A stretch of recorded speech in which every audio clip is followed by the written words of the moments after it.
الحمد للہ وکفا والصلاة والسلام علی عباده الذین اصطفى خصوصاً علی افضلهم وخاتم النبیین محمد الامین وعلی آلہ وصحبہ اجمعین. اما بعد فقد قال اللہ تبارک وتعالی كما ورد في سورة الروم اعوذ باللہ من الشیطان الرجیم بسم اللہ الرحمن الرحیم الف لام میم غلبت الروم في ادنى الارض وهم من بعد غلبهم سيغلبون في بضع سنين لله الامر من قبل ومن بعد ويومئذ يفرح المؤمنون بنصر الله ينصر من يشاء وهو العزيز الرحيم وعد الله لا يخلف الله وعده ولكن اکثر الناس لا يعلمون. صدق الله العظيم. رب اشرح لي صدري ويسر لي امري واحلل عقدة من لساني يفقهوا قولي. اللهم ربنا الهمنا رشدنا واعذنا من شرور انفسنا. اللهم ارنا الحق حقا وارزقنا اتباعه وارنا الباطل باطلا وارزقنا اجتنابه. اللهم نور قلوبنا بالایمان واشرح صدورنا للاسلام ووفقنا لما تحب وترضى آمین یا رب العالمین. یہ کہنے کی ضرورت نہیں ہے کہ قرآن حکیم کوئی تاریخ کی کتاب نہیں ہے. یہ کتاب ہدایت ہے. اس کا اصل موضوع ہے انسان کی رہنمائی. اس رہنمائی میں ذہنی اور فکری رہنمائی بھی شامل ہے، عملی رہنمائی بھی شامل ہے. پھر عملی رہنمائی میں انفرادی سطح پر بھی، اجتماعی سطح پر بھی.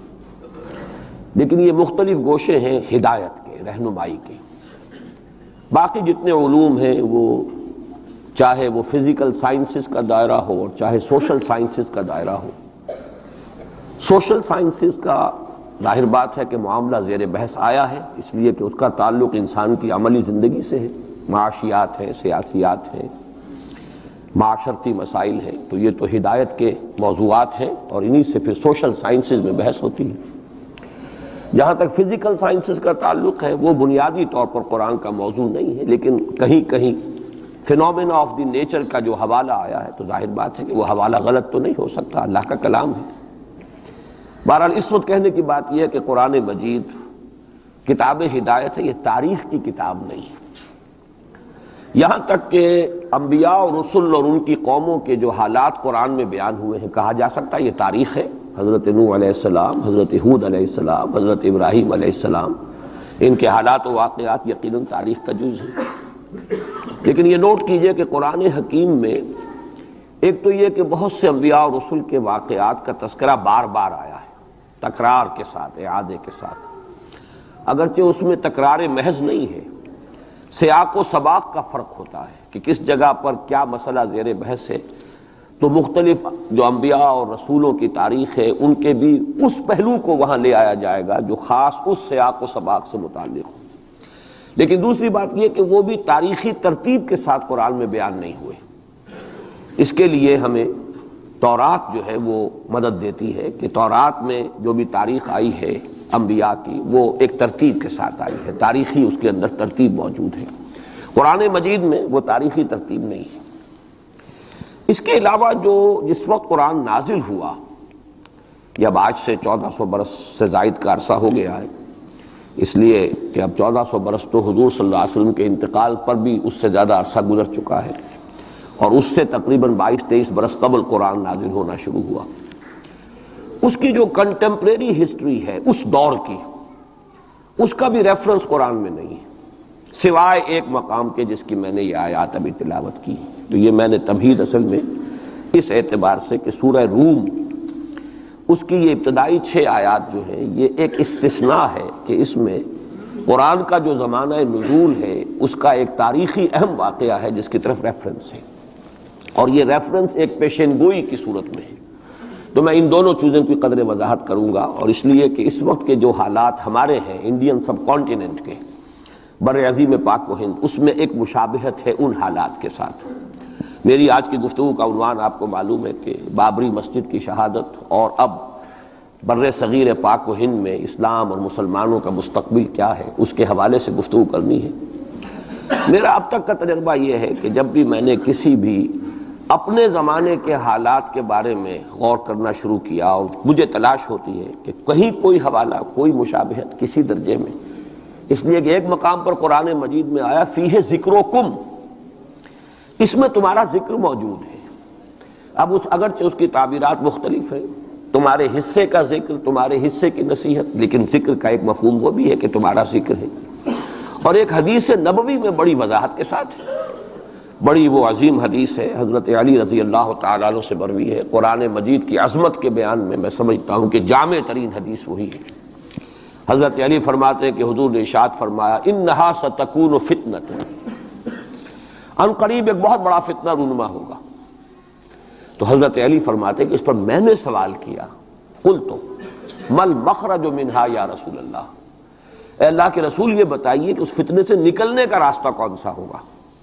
یہ بہت اہم نکتہ ہے کہ یہاں حضرت علی نے یہ نہیں پوچھا، اگر ہم ہوتے تو ہم تو سقراط اور مقراط ہیں نا، تو ہمارا تو معاملہ ہوتا ہے معلومات اور علمیات سے متعلق، ہم پوچھتے کب ہوگا، کیوں ہوگا، کدھر سے ہوگا، کیا ہوگا۔ یہ سارے سوالات جو ہیں کہ وہ فتنہ کب ہوگا، کدھر سے آئے گا، کیوں آئے گا، کیسے آئے گا، کیا اس کے حالات ہوں گے، کیا تفاصیل ہوں گی، یہ سب در حقیقت صرف پہلے ہی انداز ٹھیک تھا۔ یہ ساری چیزیں جو ہیں ان کا تعلق ہے معلومات سے۔ عملی مسئلہ کیا ہوتا ہے، اس سے نکلنے کا راستہ کون سا ہوگا۔ لہذا حضرت علی نے یہ نہیں پوچھا فتنہ کب ہوگا، کدھر سے ہوگا، کیوں ہوگا، کیسے ہوگا، بلکہ جو عملی اعتبار سے اہم سوال تھا مل مخرج منہا یا رسول اللہ، اے اللہ کے رسول یہ بتائیے اس سے نکلنے کا راستہ کون سا ہوگا۔ مخرج آپ دیکھتے ہوں گے آج کل ہوائی جہازوں میں بھی لکھا ہوتا ہے، ایگزٹ جو ہوتا ہے، ایمرجنسی ایگزٹ، مخرج، نکلنے کا راستہ۔ تو حضور نے فرمایا کتاب اللہ، اس فتنے سے نکلنے کا راستہ اللہ کی کتاب ہے۔ فیہ نبأ ما قبلکم وخبر ما بعدکم وحکم ما بینکم۔ یہ طویل حدیث ہے، میں صرف 3 ٹکڑے اس کے سنا رہا ہوں کہ قرآن مجید کی تعریف بیان کرتے حضور نے فرمایا اس میں تم سے پہلے کے لوگوں کے حالات بھی ہیں، تمہارے بعد میں جو حالات آنے والے وہ بھی ہیں، اور تمہارے مابین جتنے بھی اختلافات پیدا ہوں گے ان سب کا فیصلہ بھی ہے۔ فیہ نبأ ما قبلکم وخبر ما بعدکم وحکم ما بینکم۔ یہ کیا ہو کر دیتے ہو، ٹھیک ٹھاک تھا معاملہ۔ تو یہ نوٹ کر لیجئے کہ اس حوالے سے میرا تجربہ یہ رہا ہے کہ جب بھی کبھی میں کسی وقتی موضوع پر غور کرتا ہوں تو مجھے کہیں نہ کہیں، آج تک ایسا نہیں ہوا کہ مجھے قرآن مجید کے کسی مقام سے اس میں کوئی رہنمائی نہ ملی ہو، چاہے وہ ایک یوں کہیے کہ ضمنی انداز میں بات ہوتی ہے، جزوی ہوتی ہے، ایگزیکٹلی تو وہ حالات آج نہیں ہے، 1400 برس کا فصل ہے، لیکن یہ مقام اصل میں مجھے محسوس ہوا کہ اس کی ہماری اس وقت کی جو صورتحال ہے بر عظیم پاک و ہند کی، اس کے حوالے سے اس میں بڑی مشابہت موجود ہے۔ تو سب سے پہلے میں چاہتا ہوں کہ ان آیات کا ترجمہ اور یہ کہ اس وقت جو حالات تھے کہ جن میں یہ آیات نازل ہوئیں ان کا ایک آپ کے سامنے تصور آ جائے۔ الف لام میم یہ تو حروف مقطعات ہیں، 4 مکی صورتوں کے شروع میں آئے ہیں، 2 مدنی صورتوں کے۔ سورہ بقرہ الف لام میم سے شروع ہوتی ہے، سورہ آل عمران یہ مدنیات ہیں۔ مکیات سورہ عنکبوت، سورۃ الروم جس کی یہ ابتدائی آیات ہیں، پھر سورہ لقمان، پھر سورہ سجدہ۔ تو یہ 6 آیتیں جو ہے سورہ روم کی، الف لام میم غلبت الروم فی ادنی الارض، مغلوب ہو گئے رومی قریب کی سرزمین میں، ادنا قریب کا، دنا کہتے ہیں قریب کھونے کو، رومی مغلوب ہو گئے قریب کی سرزمین میں۔ اب اس کی تھوڑی سی وضاحت ضروری ہے، اور یہ تھوڑا سا جغرافیے کا نقشہ ذہن میں لے آئیے۔ جزیرہ نما عرب جو ہے وہ آپ کو معلوم ہے، اس کے جنوب میں اور دونوں طرف سمندر ہے، ادھر بحر احمر ہے مغرب میں، مشرق میں خلیج فارس یا خلیج عربی جو بھی اس کو کہیں، جنوب میں بحر ہند ہے، بحر عرب ہے۔ اوپر جا کر ایک تکون بنتی ہے، وہ تکون یہ ہے کہ ادھر سے اگر بحر احمر کی جو بحر احمر ہے، ریڈ سی، اس کی خلیج عقبہ کی سیدھی لکیر کھینچ دیں اوپر، اور ادھر سے خلیج فارس کی سیدھی لائن کھینچ دیں تو اوپر جا کر یہ ایک جگہ مل جائیں گے، اور یہ ایک ٹرائنگل وجود میں آئے گی۔ بیس نیچے ہے جنوب میں، جو جزیرہ نما عرب کا عربین پیننسولا کا بیس ہے۔ یہ جو اوپر کی تکون بنتی ہے اس میں جزیرہ نما عرب سے باہر، یہ بھی عرب ملک ہے۔ اس کے نام کیا ہے؟ عراق عرب، شام عرب۔ تو گویا کہ ملک عرب جو ہے اس کے 3 حصے، ایک جزیرہ نما ہے پیننسولا نیچے، جسے عام طور پر عرب سمجھا جاتا ہے، وہ آج کل آپ اسے سعودی عرب کہیں گے، اور اس کے ساتھ امارات وغیرہ ہیں، یا ادھر یمن ہے۔ یہ جو ممالک ہیں یہ مل کر بنتے ہیں یہ جزیرہ نما، یہ ہے پیننسولا، عربین پیننسولا۔ اس کے اوپر عراق عرب، یہ بھی عرب قوم ہے، عرب علاقہ ہے، عرب زبان اس کی اب شروع سے چلی آ رہی ہے۔ اور شام عرب، سیریا، یہ شام عرب ہے۔ اب اس سے داہنی طرف یا مشرق کی طرف ایران، اور شام کے مغرب کی طرف تو خیر میڈیٹرینین آ جاتا ہے، لیکن ذرا سا اوپر جائیں تو وہ ترکی ہے، روم، پرانا روم۔ اور آپ کو معلوم ہے کہ جب حضور کی بعثت ہوئی ہے تو اس سے پہلے کم و بیش 700-800 برس سے یہ 2 عظیم مملکتیں چلی آ رہی تھیں، سلطنت روما اور سلطنت ایران۔ ان دونوں کا مقابلہ رہتا تھا۔ یوں سمجھئے کہ تاریخ جھولا جھولتی تھی، کبھی ایرانی آگے بڑھتے تھے یہ مکے شہر میں، اور شمال میں یہ جو کشمکش تھی، تاریخ جھولا جھول رہی تھی۔ اس میں ایسا ہوا ہے کہ سن 614 میں ایک بڑی ہی زبردست شکست دی ہے رومیوں نے ایرانیوں کو۔ یہ تاریخ کی بدترین شکستوں میں سے ہے جو رومیوں کے ہاتھوں، جو رومیوں کی ہوئی ہے ایرانیوں کے ہاتھوں۔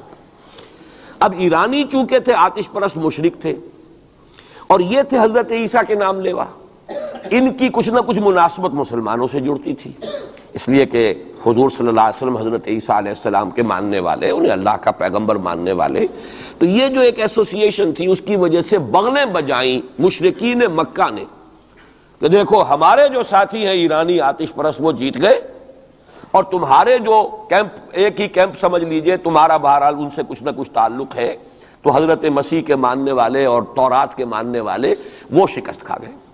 اور شکست بھی ایسی تھی کہ یروشلم سے یہ نکلے ہیں، بھاگے ہیں رومی۔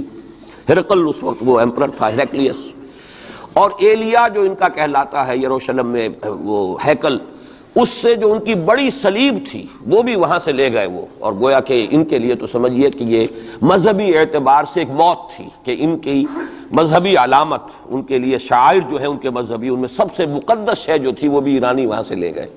اور بہت ہی زبردست شکست ہوئی ہے اس وقت رومیوں کو، ہیرکلیس کو۔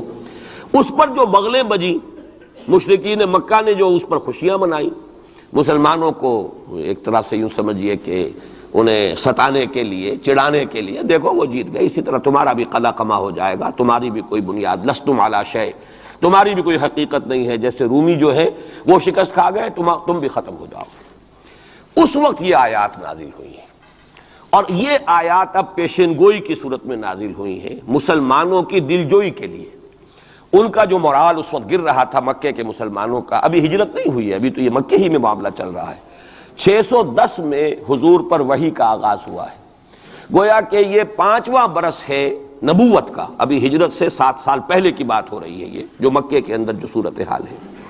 تو وہاں انہیں خبر دی گئی، الف لام میم غلبت الروم فی ادنی الارض، قریب کی سرزمین میں، اب یہ جزیرہ نما سے قریب ہے یہ پورا علاقہ شام کا، عراق کا، رومی مغلوب ہو گئے، رومیوں کو شکست ہو گئی۔ وَهُمْ مِنْ بَعْدِ غَلَبِهِمْ سَيَغْلِبُونَ، اور وہ اپنی اس مغلوبیت کے بعد پھر غالب آ جائیں گے۔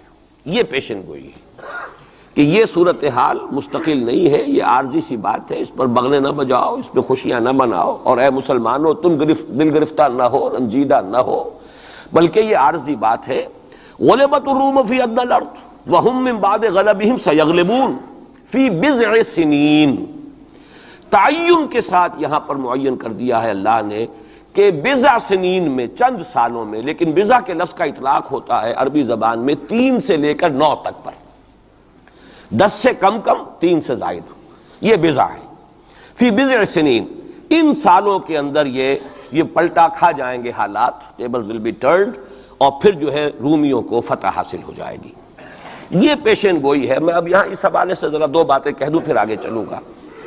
میں نے خاص طور پر آج اس مقام کو اس لیے بھی چنا ہے کہ میں یہ محسوس کرتا ہوں کہ ہمارے ہاں جو حضور صلی اللہ علیہ وسلم کی احادیث میں پیشین گوئیاں ہیں، ہمارے ہاں کا جدید تعلیم یافتہ طبقہ ان کی طرف کوئی توجہ نہیں دیتا، بلکہ سمجھتا ہے کہ ادھر اس بے اعتنائی کا رویہ اختیار کرتا ہے کہ کوئی کیا باتیں ہیں، یہ آدمی کو کام کرنا چاہیے، یہ کیا پیشین گوئیوں کے بارے میں کیا دلچسپیاں لینا ہے۔ تو پہلے تو وہ یہ نوٹ کر لیں کہ پیشین گوئیاں صرف حدیث میں نہیں ہے، قرآن میں بھی ہے، قرآن میں یہ پیشین گوئی آئی ہے۔ فرق تو ہوگا حدیث کی پیشین گوئی اور قرآن کی پیشین گوئی کا۔ کیا فرق ہوگا؟ نمبر ایک یہ کہ قرآن کا تو ہر حرف جو ہے وہ یقینی ہے۔ حدیث کے بارے میں یہ ہو سکتا ہے روایت بالمعنی ہو، روایت کرنے میں کوئی لفظ تھوڑا بہت بدل گیا ہو، پھر حدیث کی سند کیا ہے، وہ صحیح بخاری کی ہے، صحیح مسلم کی ہے، اس کا استناد کا پایا کیا ہے، درجہ کیا ہے، جبکہ قرآن مجید کا ہر حرف جو ہے وہ مستند ہے، بلا لا ریب فیہ کا مصداق ہے۔ یہ فرق تو ہوں گے۔ اور دوسرا فرق بہت اہم یہاں ہے کہ یہاں سالوں کا تعین کر دیا گیا ہے، یعنی زیادہ سے زیادہ 9 برس کے اندر اندر یہ صورتحال بدل جائے گی۔ حدیث میں جو پیشین گوئیاں آئی ہیں ان میں کوئی تعین وقت کا نہیں، بلکہ سورہ انبیاء کے آخر میں 2 آیتوں میں حضور سے یہ کہا گیا کہ آپ کہہ دیجئے ان ادری اقریب ام بعید ما توعدون، اے نبی ان سے کہہ دیجئے کہ مجھے یہ معلوم نہیں ہے کہ جس چیز کی تمہیں خبر دی جا رہی ہے، جس چیز کا وعدہ تم سے کیا جا رہا ہے وہ قریب ہے یا دور ہے، ٹائم ٹیبل میں نہیں جانتا، لیکن جو میں کہہ رہا ہوں وہ ہو کر رہے گا۔ وَإِنْ أَدْرِي لَعَلَّهُ فِتْنَةٌ لَكُمْ وَمَتَاعٌ إِلَىٰ حِينٍ، اور اسی صورت میں پھر آگے چل کر ایک آیت کے بعد یہ ہے، اور یہ بھی کہہ دیجئے ہو سکتا ہے لعلہ شاید کہ یہ ابھی تمہارے لیے کچھ اور موقع تمہیں مل جائے، آزمائش تمہیں کا موقع مل جائے، اللہ تعالیٰ تمہیں کچھ بریدنگ سپیس دے دے تاکہ تم اس میں اپنی اصلاح کر سکو، تو گویا کہ آزمائش کی ایک مہلت اور مل جائے تمہیں، یہ ہو سکتا ہے۔ لعلہ فتنۃ لکم ومتاع الی حین، ایک وقت معین تک کے لیے اللہ تعالیٰ تمہیں اور رہنے بسنے کا موقع دے دے، لیکن یہ کہ اس میں کوئی شک نہیں ہے کہ جس عذاب الہی کی میں تمہیں خبر دے رہا ہوں وہ آ کر رہے گا، اس میں کوئی شک نہیں۔ کب آئے گا یہ مجھے معلوم ہے۔ اسی کی ایک مثال اور بھی ہے، نوٹ کر لیجئے، جب حضور نے خواب دیکھا، اور نبی کا خواب بھی وہی ہوتا ہے کہ ہم عمرہ کر رہے ہیں، حضور نے صحابہ کو حکم دے دیا۔ سن 6 ہجری کا یہ واقعہ مشہور ہے کہ اب تقریباً 1400 یا بعض روایات میں آتا 1800 صحابہ کے ساتھ آپ احرام باندھ کر عمرے کے لیے اور مکے کا سفر کر رہے ہیں، حدیبیہ تک پہنچ گئے۔ اب وہاں جو صورتحال پیش آئی، مکے والے اڑ گئے، کسی قیمت پر ہم نہیں کرنے دیں گے، گویا کہ خون کی ندیاں بہہ جائیں گی۔ تو وہاں کی صورتحال کو دیکھ کر مصالحت کی حضور نے، صلح کی، صلح حدیبیہ مشہور، صلح حدیبیہ بہت ہی اہم ہے، تاریخ کا، سیرت النبی کا بہت اہم واقعہ ہے۔ اس پر بعض لوگوں کے ذہنوں میں یہ اشکال پیدا ہوا کہ حضور نے تو کہا تھا کہ میں نے خواب دیکھا ہے، اور نبی کا خواب تو وہی ہوتا ہے، اور ہم اس وقت جا رہے ہیں بغیر عمرہ کیے، تو گویا کہ ایک وسوسہ تو آ سکتا ہے، بڑے سے بڑے آدمی کے ذہن میں آ سکتا ہے۔ اور صحابہ کرام تو آ کر حضور سے کہتے بھی تھے کہ حضور بذا اوقات ہمیں اپنے دل میں ایسی باتیں بھی محسوس ہوتی ہیں کہ زبان پر لانے سے ہم زیادہ بہتر سمجھتے ہیں کہ ہمیں زندہ آگ میں جلا دیا جائے، یعنی ایسے وسوسے بھی ہمارے دل میں آ جاتے ہیں، دماغ میں آ جاتے ہیں۔ تو حضور نے فرمایا کیا واقعی تم ایسا محسوس کرتے ہو کہ اس بات کو زبان پر لانے سے بہتر ہے کہ ہمیں زندہ جلا دیا جائے؟ عرض کیا جی ہاں، یہ تو ہمارا، فرمایا ذاک ایمان، یہی تو ایمان ہے۔ شیطان وسوسہ اندازی کرے گا، لیکن جب تمہارا یہ احساس ہے کہ یہ بات اتنی بری ہے کہ مجھے زندہ جلا دیا جائے، یہ میرے لیے اہون ہے، ہلکا ہے بنسبت اس کے کہ میں اس بات کو زبان پر لاؤں، تو ثبوت ہے کہ ایمان موجود ہے۔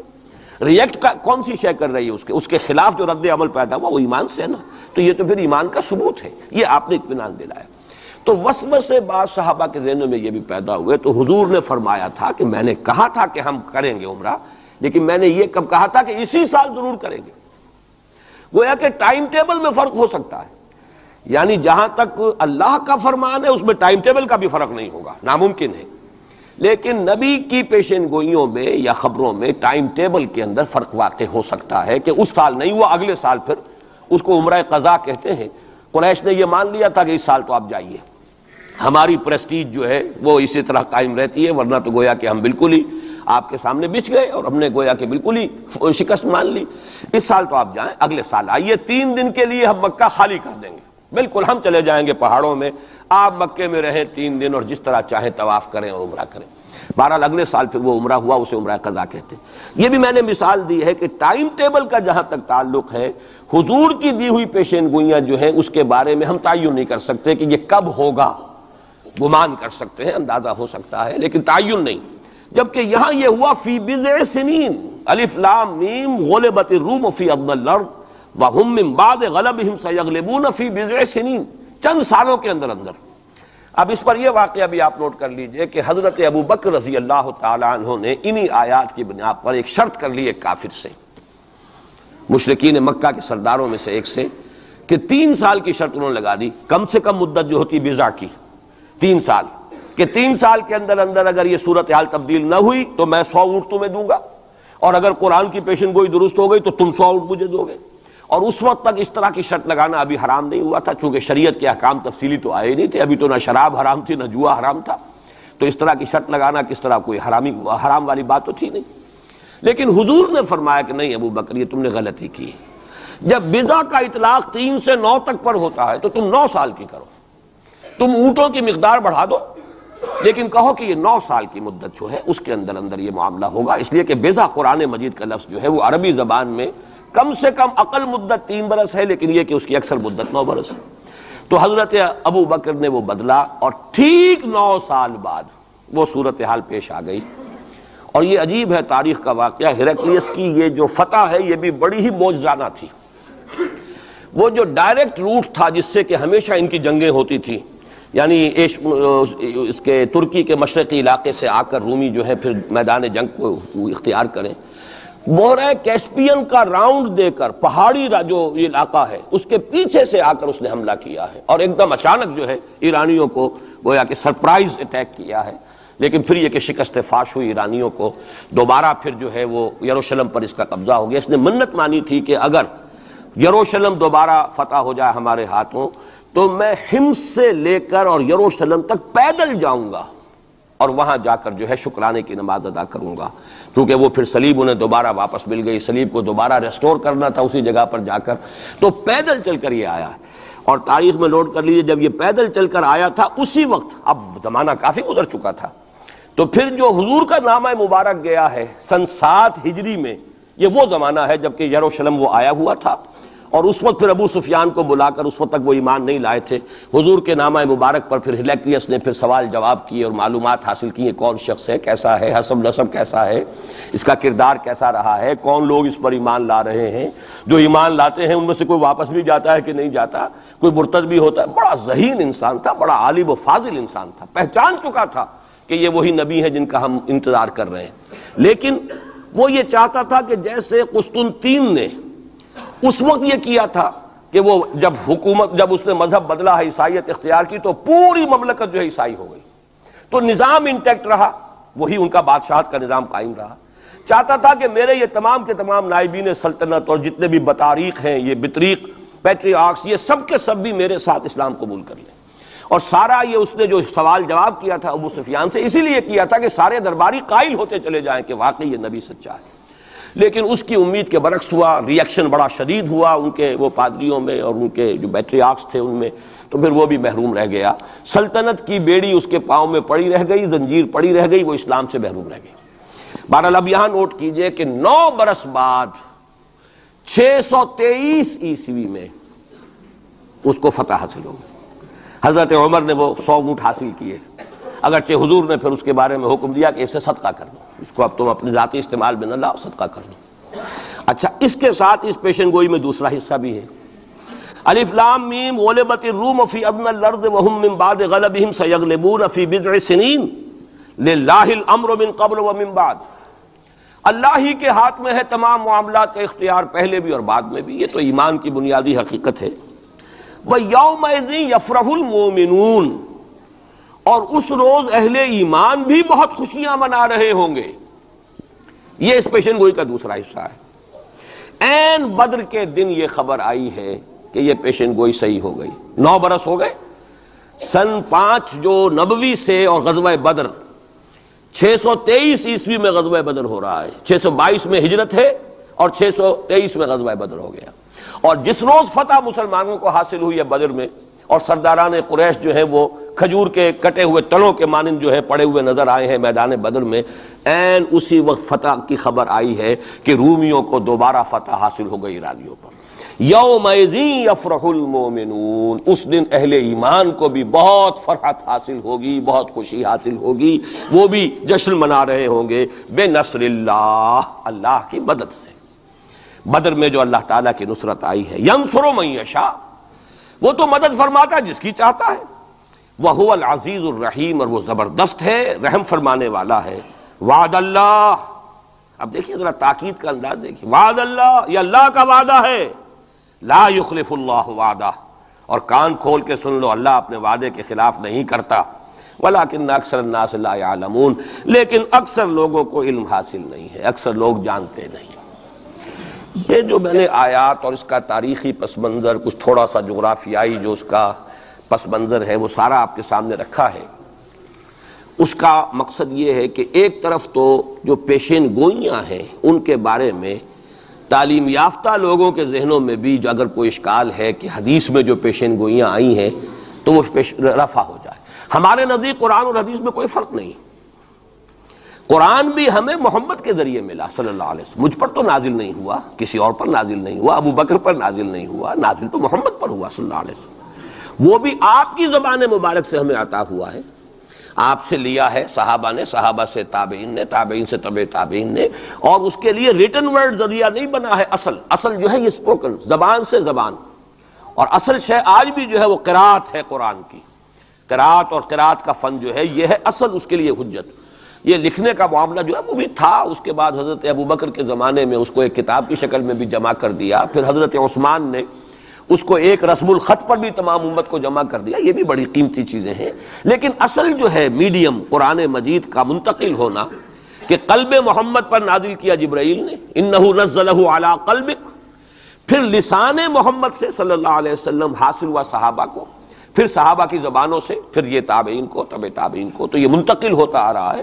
اور ہمارے ہاں جو فن قرات ہے اس میں باقاعدہ سند ہوتی ہے، جیسے فن حدیث میں سند ہے، آپ کس سے پڑھ رہے ہیں، اس نے کس سے پڑھی، اس نے کس سے پڑھی، سند چلے گی۔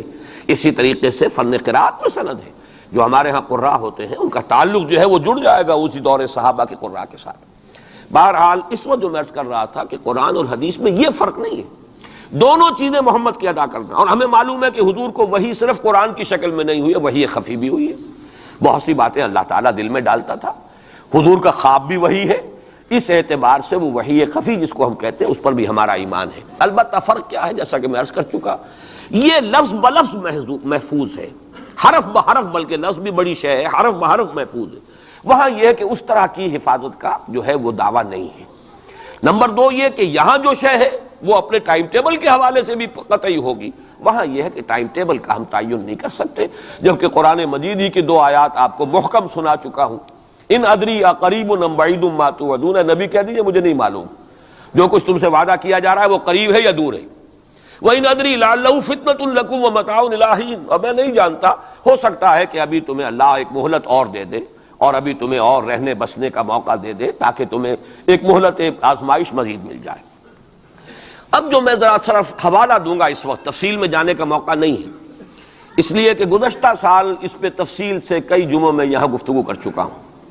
قرب قیامت کی جو پیشین گوئیاں محمد الرسول اللہ صلی اللہ علیہ وسلم نے ہمیں دی ہیں، ان کو نوٹ کر لیجئے کہ وہ دو قسم کی ہیں۔ ایک تو خاص خرق عادت واقعات جو قرب قیامت سے زمانے میں ہوں گے، سورج کا مغرب سے نکلنا اور اسی طرح کی دوسری اور علامات ہیں۔ ایک تو وہ علامات ہیں جن کو ہم کہتے ہیں علامات قیامت، اس میں پوری کتابیں لکھی گئی ہیں، غالباً شاہ رفیع الدین رحمۃ اللہ علیہ دہلوی جو ہیں ان کی پوری کتاب اس کے اوپر موجود ہے، اس لیے کہ احادیث میں اس کی بڑی جو واضح نشانیاں ہیں وہ دی گئی۔ ایک یہ ہے کہ قیامت سے متصلاً قریب کے زمانے کے کچھ تاریخی واقعات کا تذکرہ ہے۔ یہ ہیں دو چیزیں کہ جن کو میں نے کافی پچھلے دنوں یہاں بیان کیا ہے، اس وقت میں صرف اس کا حوالہ دینا چاہتا ہوں، اور وہ حوالہ کیا ہے؟ پہلی بات یہ ہے کہ احادیث نبویہ سے صراحت کے ساتھ ثابت ہے کہ قیامت سے قبل پورے کرۂ ارضی پر اللہ کا دین اسی طرح غالب ہوگا جیسے کہ حضور کے دست مبارک سے آپ کی اپنی حیات طیبہ کے دوران جزیرہ نما عرب میں غالب ہو گیا تھا۔ یہ قطعی بات ہے۔ حضور نے 5 ادوار گنائے، یہ حدیثیں ہم نے اس کے ٹیکسٹ بھی عام کیے ہیں، ندائے خلافت میں ان کے ٹائٹلز پر شائع کیا ہے، تاکہ یاد کریں آپ حضرات الحدیثوں کو، اس لیے کہ جو حالات اس وقت ہیں اور جو سامنے آنے والے ہیں بہت مایوس کن حالات ہیں، اور مایوس کن حالات میں پھر اگر امید کی کوئی ڈور جو ہے وہ ہاتھ میں رہے تو آدمی کو سنبھالا ملتا رہتا ہے، کہیں نہ کہیں کچھ امید بھی جو ہے کہ دامان خیال یار چھوٹا جائے ہے مجھ سے، وہ امید کا دامن جو ہے ہاتھ سے بالکل ہی نہ چھوٹ جائے تو کوئی نہ کوئی نا امیدی سنبھلنے دے مجھے، ہے نا امیدی کیا قیامت ہے، بڑا پیارا مصرع ہے، سنبھلنے دے مجھے ہے نا امیدی کیا قیامت ہے کہ دامان خیال یار چھوٹا جائے ہے مجھ سے، تو نا امیدی بہت بری شے ہے، لا تقنطوا من رحمۃ اللہ۔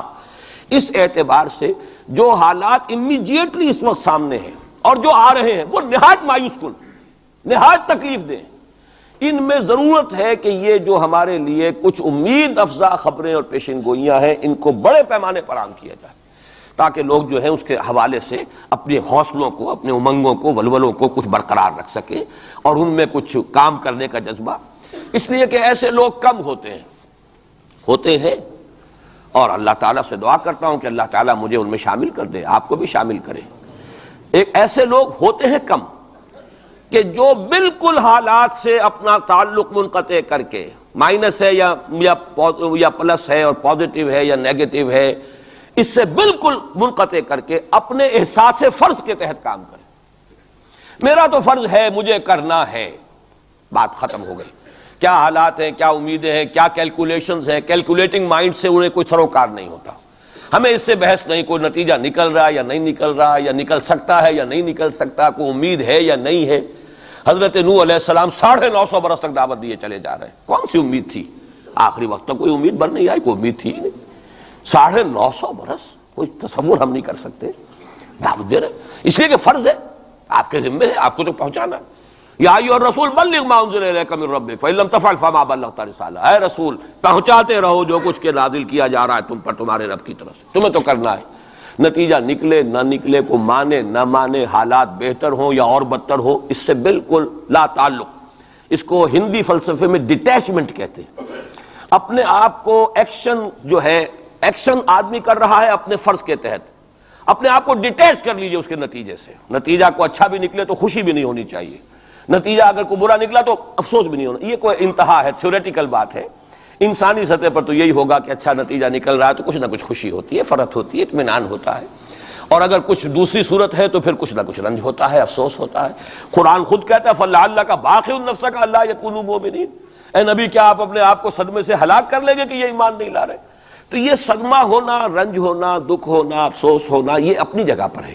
یا اگر کہیں کوئی کامیابی ہو جائے، حضرت عمر کے ایمان لانے کی خبر آئی تو حضور نے بھی نعرہ تکبیر بلند کیا، اب یہ ایک فوری تاثر ہے، ہونا چاہیے۔ آپ کو کسی چیونٹی نے کاٹا ہے کہیں سے تو فوراً ہاتھ آپ کا جو ہے وہ جنبش کھائے گا، یہ ریفلیکس ایکشن ہے، یہ ہوگا۔ لیکن ہندو فلسفی میں تو یہاں تک ہے کہ ڈیٹیچ کر لو اپنے آپ کو اس درجے کہ آپ کا اپنے ایکشن کے ساتھ، action for the sake of action, یا یوں کہیے کہ وہ اپنے مقصد کے تحت جو ہے آپ کام کر رہے ہیں۔ باقی یہ کہ کیا نتیجہ نکلتا ہے نہیں نکلتا ہے، امید افزا ہے یا مایوس کو، بالکل چھوڑ دیجیے۔ بہرحال اس کی ضرورت ہے، لیکن ایسے لوگ جیسا کہ میں نے عرض کیا ہوتے کم، اکثریت لوگوں کی ایسی ہوگی کہ جو کچھ نظر آتا ہو تو کچھ کام کرتے ہیں، کچھ حوصلہ بڑھتا ہے، پھر کچھ اور ہمت جو ہے بنتی ہے۔ اس حوالے سے میں کہتا ہوں کہ چونکہ جو موجودہ حالات ہیں اور مستقبل قریب میں جو حالات آ رہے ہیں وہ سخت مایوس کن، انہی کا بعد میں تذکرہ کروں گا۔ لیکن اس وقت جو ہے اگر ہم ان حدیثوں کو سامنے رکھیں گے کہ پہلی بات یہ کہ اس دنیا پر، پورے کرۂ ارضی پر دین کا غلبہ ہو کر رہے گا، دین حق اسی طرح نافذ ہوگا جیسے کہ حضور کے ہاتھوں نافذ ہوا ہے جزیرہ نما عرب۔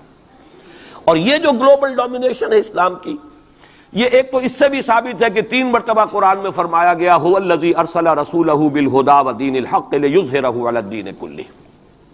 حضور کا مقصد بعثت ایکسکلوسیو شان ہے، یہ صرف آپ کی ہے، کسی اور نبی اور رسول کی نہیں ہے، کہ قرآن کہتا ہے غلبہ دین کے لیے بھیجا ہم نے، صرف تبلیغ کے لیے نہیں بھیجا۔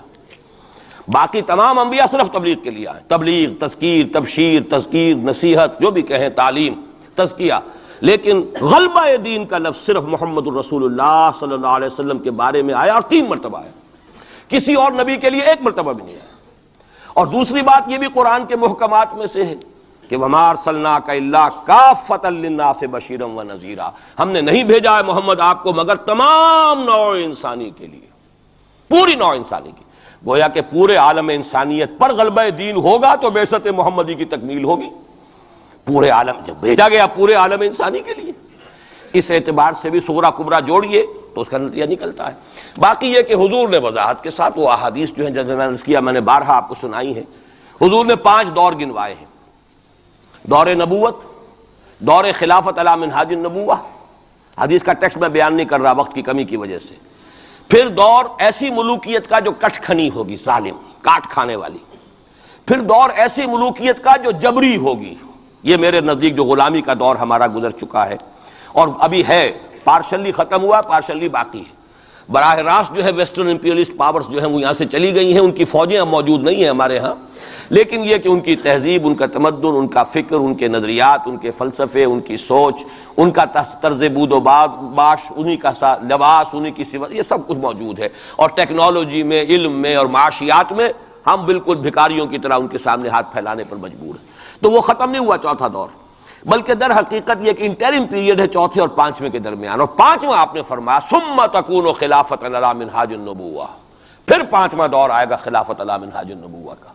اور اس وقت گویا کہ پوری جو یہ عالم انسانیت ہے یہ اس چوتھے اور 5ویں دور کے درمیان میں ہے، یہ ایک درمیان کا عرصہ ہے، نو مینز لینڈ کہہ لیجئے اس کو، یا یہ کہ برزخی یہ دور ہے۔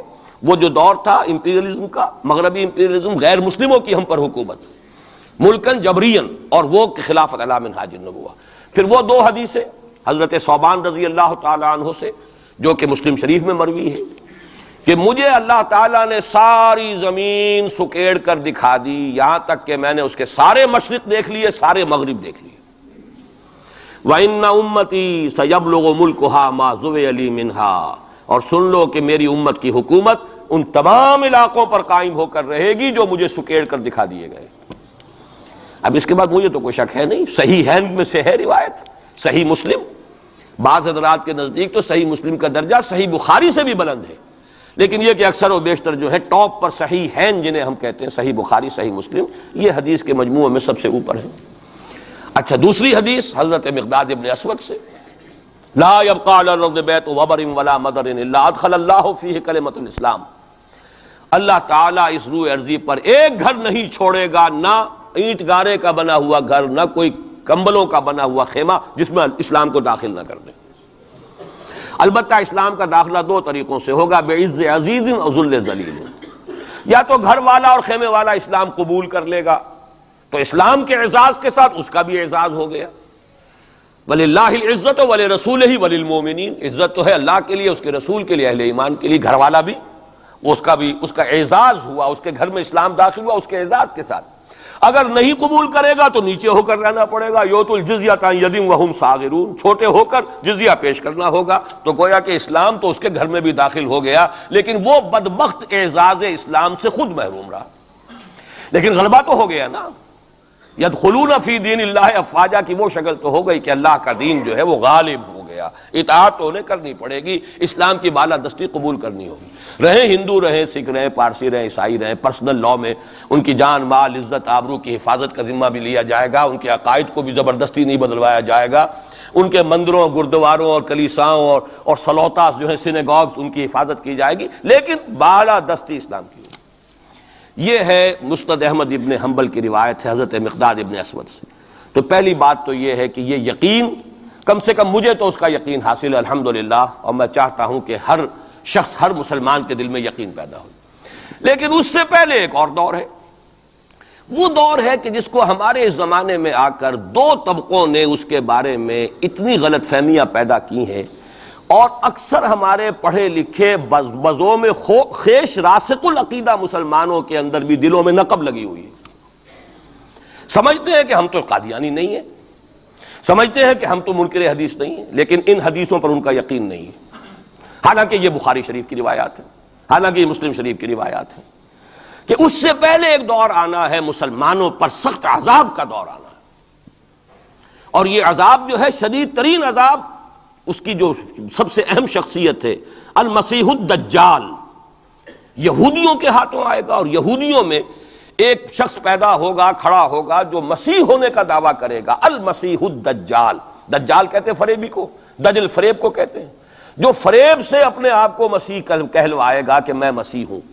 اس کی وجہ کیا ہے کہ یہودیوں کے ہاں یہ روایت موجود تھی کہ ہمارا ایک سیویئر آئے گا، ہمارا ایک نجات دہندہ آئے گا جو ہمیں پھر دنیا کے اندر غلبہ دلوائے گا اور ہماری جو پرومسڈ لینڈ ہے وہ پوری کی پوری ہمیں دلوا دے گا. وہ جو گریٹر اسرائیل کا نقشہ انہوں نے بنا رکھا ہے، یہ ان کے پرومسڈ لینڈ ہے، خوابوں کی سرزمین ہے. اچھا وہ تو حضرت مسیح آئے تھے علیہ الصلوۃ والسلام، وہ تو آ گئے، انہوں نے مانا نہیں. جب مانا نہیں، انہیں تو مرتد قرار دیا، جادوگر قرار دیا، بازیگر قرار دیا، واجب القتل قرار دیا، اور اپنے بس پڑتے تو سولی پر چڑھائی دیا. وہ تو اللہ نے جو کیا وہ ایک علیحدہ مسئلہ ہے. اب وہ جگہ تو خالی ہے جو آپ کہتے ہیں نا کہ کوئی ویکینسی ہے موجود، پوزیشن از ویکنٹ. ابھی وہ منتظر ہیں ایک مسیحا کے کہ ہمارا اصل مسیح آنے والا ہے. وہ ان کا کوئی لیڈر کھڑا ہوگا جو اس دعوے کے ساتھ کھڑا ہوگا کہ اب میں اس مہم کو شروع کرتا ہوں کہ جس سے وہ جو گریٹر اسرائیل ہے، پوری عظیم تر اسرائیل وجود میں لاؤں گا. دیر کیا لگتی ہے؟ کوئی وزیر اعظم جو بھی ہو اسرائیل کا کھڑا ہو جائے ڈٹ کر کہ ٹھیک ہے وی ڈکلیئر وار، اور ہم تو یہ علاقے اب لے کر رہیں گے. جس کو کہ اس نے بھی کہا ہے، یہ جو اس وقت ہے ریبین جو ہے، اس کے بارے میں خیال یہ ہوا تھا کہ جب یہ وزیر اعظم بنا اسرائیل کا کہ یہ بڑا ماڈریٹ ہے، بہت ایسا ہے ویسا ہے، اور اس نے وہ امریکن سے اپنا وہ 10 بلین کا جو لون لینا چاہتے تھے اس کو اوکے کرانے کے لیے کچھ دنوں کے لیے نئی سیٹلمنٹس کی تعمیر کا کام بھی سسپینڈ کر دیا. تو بڑی امیدیں ہو گئیں، چلو جی ایک پروسیس آف جو پیس ٹاکس شروع ہو جائیں اور یہ ہو جائے.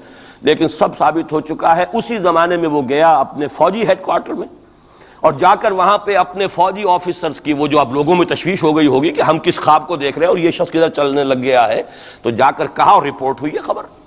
اس نے کہا یہ نہ سمجھو کہ گریٹر اسرائیل کو میں نے چھوڑ دیا ہے، اس کا نقشہ تو میرے دل پر کندہ ہے اور میں منتظر ہوں وہ وقت آئے کہ ہم وہ گریٹر اسرائیل قائم کریں. کوئی شخص کھڑا ہو جائے گا، اس کے لیے وہ ڈکلیئر کر دے گا. کوئی شکلیں اور کوئی سچویشن ہو سکتی ہے. اور اس اعتبار سے نوٹ کیجئے کہ یہ بابری مسجد کی شہادت کے بارے میں یہ صحیح بات کہی جا رہی ہے کہ یہ در حقیقت ایک فیلر ہے ہنود اور یہود کے جو گٹھ جوڑ ہے. یہ میں آپ کو پہلے بتا چکا ہوں کہ یہ جو وہاں کا ہندو فنڈامنٹلسٹ ہے ہندوستان کا، باقاعدہ وفد گئے اسپین یہ معلوم کرنے کے لیے کہ اسپین میں مسلمانوں کو جو ایکسٹرمینیٹ کیا تھا کس طریقے سے کیا تھا. باقاعدہ یہ تو ریسرچ کرتے ہیں، محنتیں کرتے ہیں اور بہت ہی مستقل مزاجی کے ساتھ کام کرتے ہیں. انہوں نے تو باقاعدہ اس کا بھی جائزہ لیا ہوا ہے. پھر اسرائیل کے ساتھ جو ہم کے کانٹیکٹ ہو رہے ہیں، اور ابھی جو اسرائیل کا وزیر اعظم وہاں پہ آنے والا تھا، وہ وزیر خارجہ غالباً کسی وجہ سے ابھی جو صورت ہو گئی ہے اس کو ملتوی کیا ہے. تو یہ در حقیقت یہ دیکھنا ہے کہ مسلمانوں کے اندر جان ہے تو کتنی. یہ فیلرز پھینکے جایا کرتے ہیں، اندازہ ہو جائے کتنا ری ایکشن ہے. وہ ری ایکشن جتنا کچھ تھا ہو لیا. اور ہمارا ری ایکشن ہونا کیا ہے؟ اس سے پہلے جب مسجد اقصیٰ کے ساتھ جو بھی بے حرمتی ہوئی اور جب یروشلم گیا ہے، کتنا کو رونا پیٹنا ایک دفعہ تو پورے عالم اسلام میں ہو گیا تھا. اب کہاں ہے وہ رونا پیٹنا؟ اب تو ریکنسائل کیے بیٹھے. اب تو وہی عرب ممالک ایک ٹیبل پر جا کر میڈرڈ میں تو بیٹھ آئے نا آخر اسرائیل کے ساتھ، اور اب مسلسل گفتگویں واشنگٹن میں جو ہے، پہلا round, second round, third round, کبھی تو اس کے ساتھ ایک میز پر بیٹھنا گوارا نہیں تھا، اس کو ریکگنائز کرنے کا کوئی سوال نہیں تھا. اب اس کی باتیں بھی ہو رہی. تو معلوم ہوتا ہے کہ یہ سارے جو ہیں حالات، یہ کوئی ایسی باتیں نہیں ہیں کوئی فیری ٹیلز ہوں، یہ کوئی پریوں کی کہانیاں ہوں جو آنے والی ہیں کیسے ہم مان لیں. یہ صحیح عقیدہ اسلامی ہے. ازروع احادیث حضرت مسیح علیہ السلام زندہ آسمان پر اٹھائے گئے اور وہی حضرت مسیح علیہ السلام دوبارہ آئیں گے اور یہودیوں کا آخری قلع قمع انہی کے ہاتھوں ہوگا. اور یہ در حقیقت قرآن مجید کا جو فلسفہ ہے انبیاء اور رسل کے بارے میں، اس کے عین مطابق ہے. جس قوم کی طرف کوئی رسول بھیج دیا جاتا تھا، وہ قوم جب رد کر دیتی تھی رسول کی دعوت کو، اتمام حجت کر دیا رسول نے، 950 برس تک دعوت دی، قوم نے رد کر دیا. یا حضرت ہود نے کتنے عرصے دعوت دی اس کی وضاحت نہیں ہے، طویل عرصے تک دی، قوم نے رد کر دیا. حضرت صالح نے کتنے عرصے دعوت دی، قوم نے رد کر دیا. پھر کیا ہوتا تھا؟ اس قوم کو ہلاک کر دیا جاتا تھا، ختم کر دیا جاتا تھا، پھر اس کا نام و نشان نہیں چھوڑا جاتا تھا. فَقُطِعَ دَابِرُ الْقَوْمِ الَّذِينَ ظَلَمُوا، جڑ کاٹ دی جاتی تھی اس ظالم قوم کی. لا یرا الا مساکنہم، اب ان کے صرف مسکن نظر آتے تھے، وہ رہنے والے نظر نہیں آتے تھے. چلے جائیے قرطبہ میں دیکھ لیجئے اور غرناطہ میں جا کر محل دیکھ لیجئے الحمرا، لیکن جو لوگ یہاں کبھی آباد تھے ان کا نام و نشان بھی نہیں ہے. یہ تو اب جو آثار قدیمہ ہے، سیریں کر لیجئے جا کر.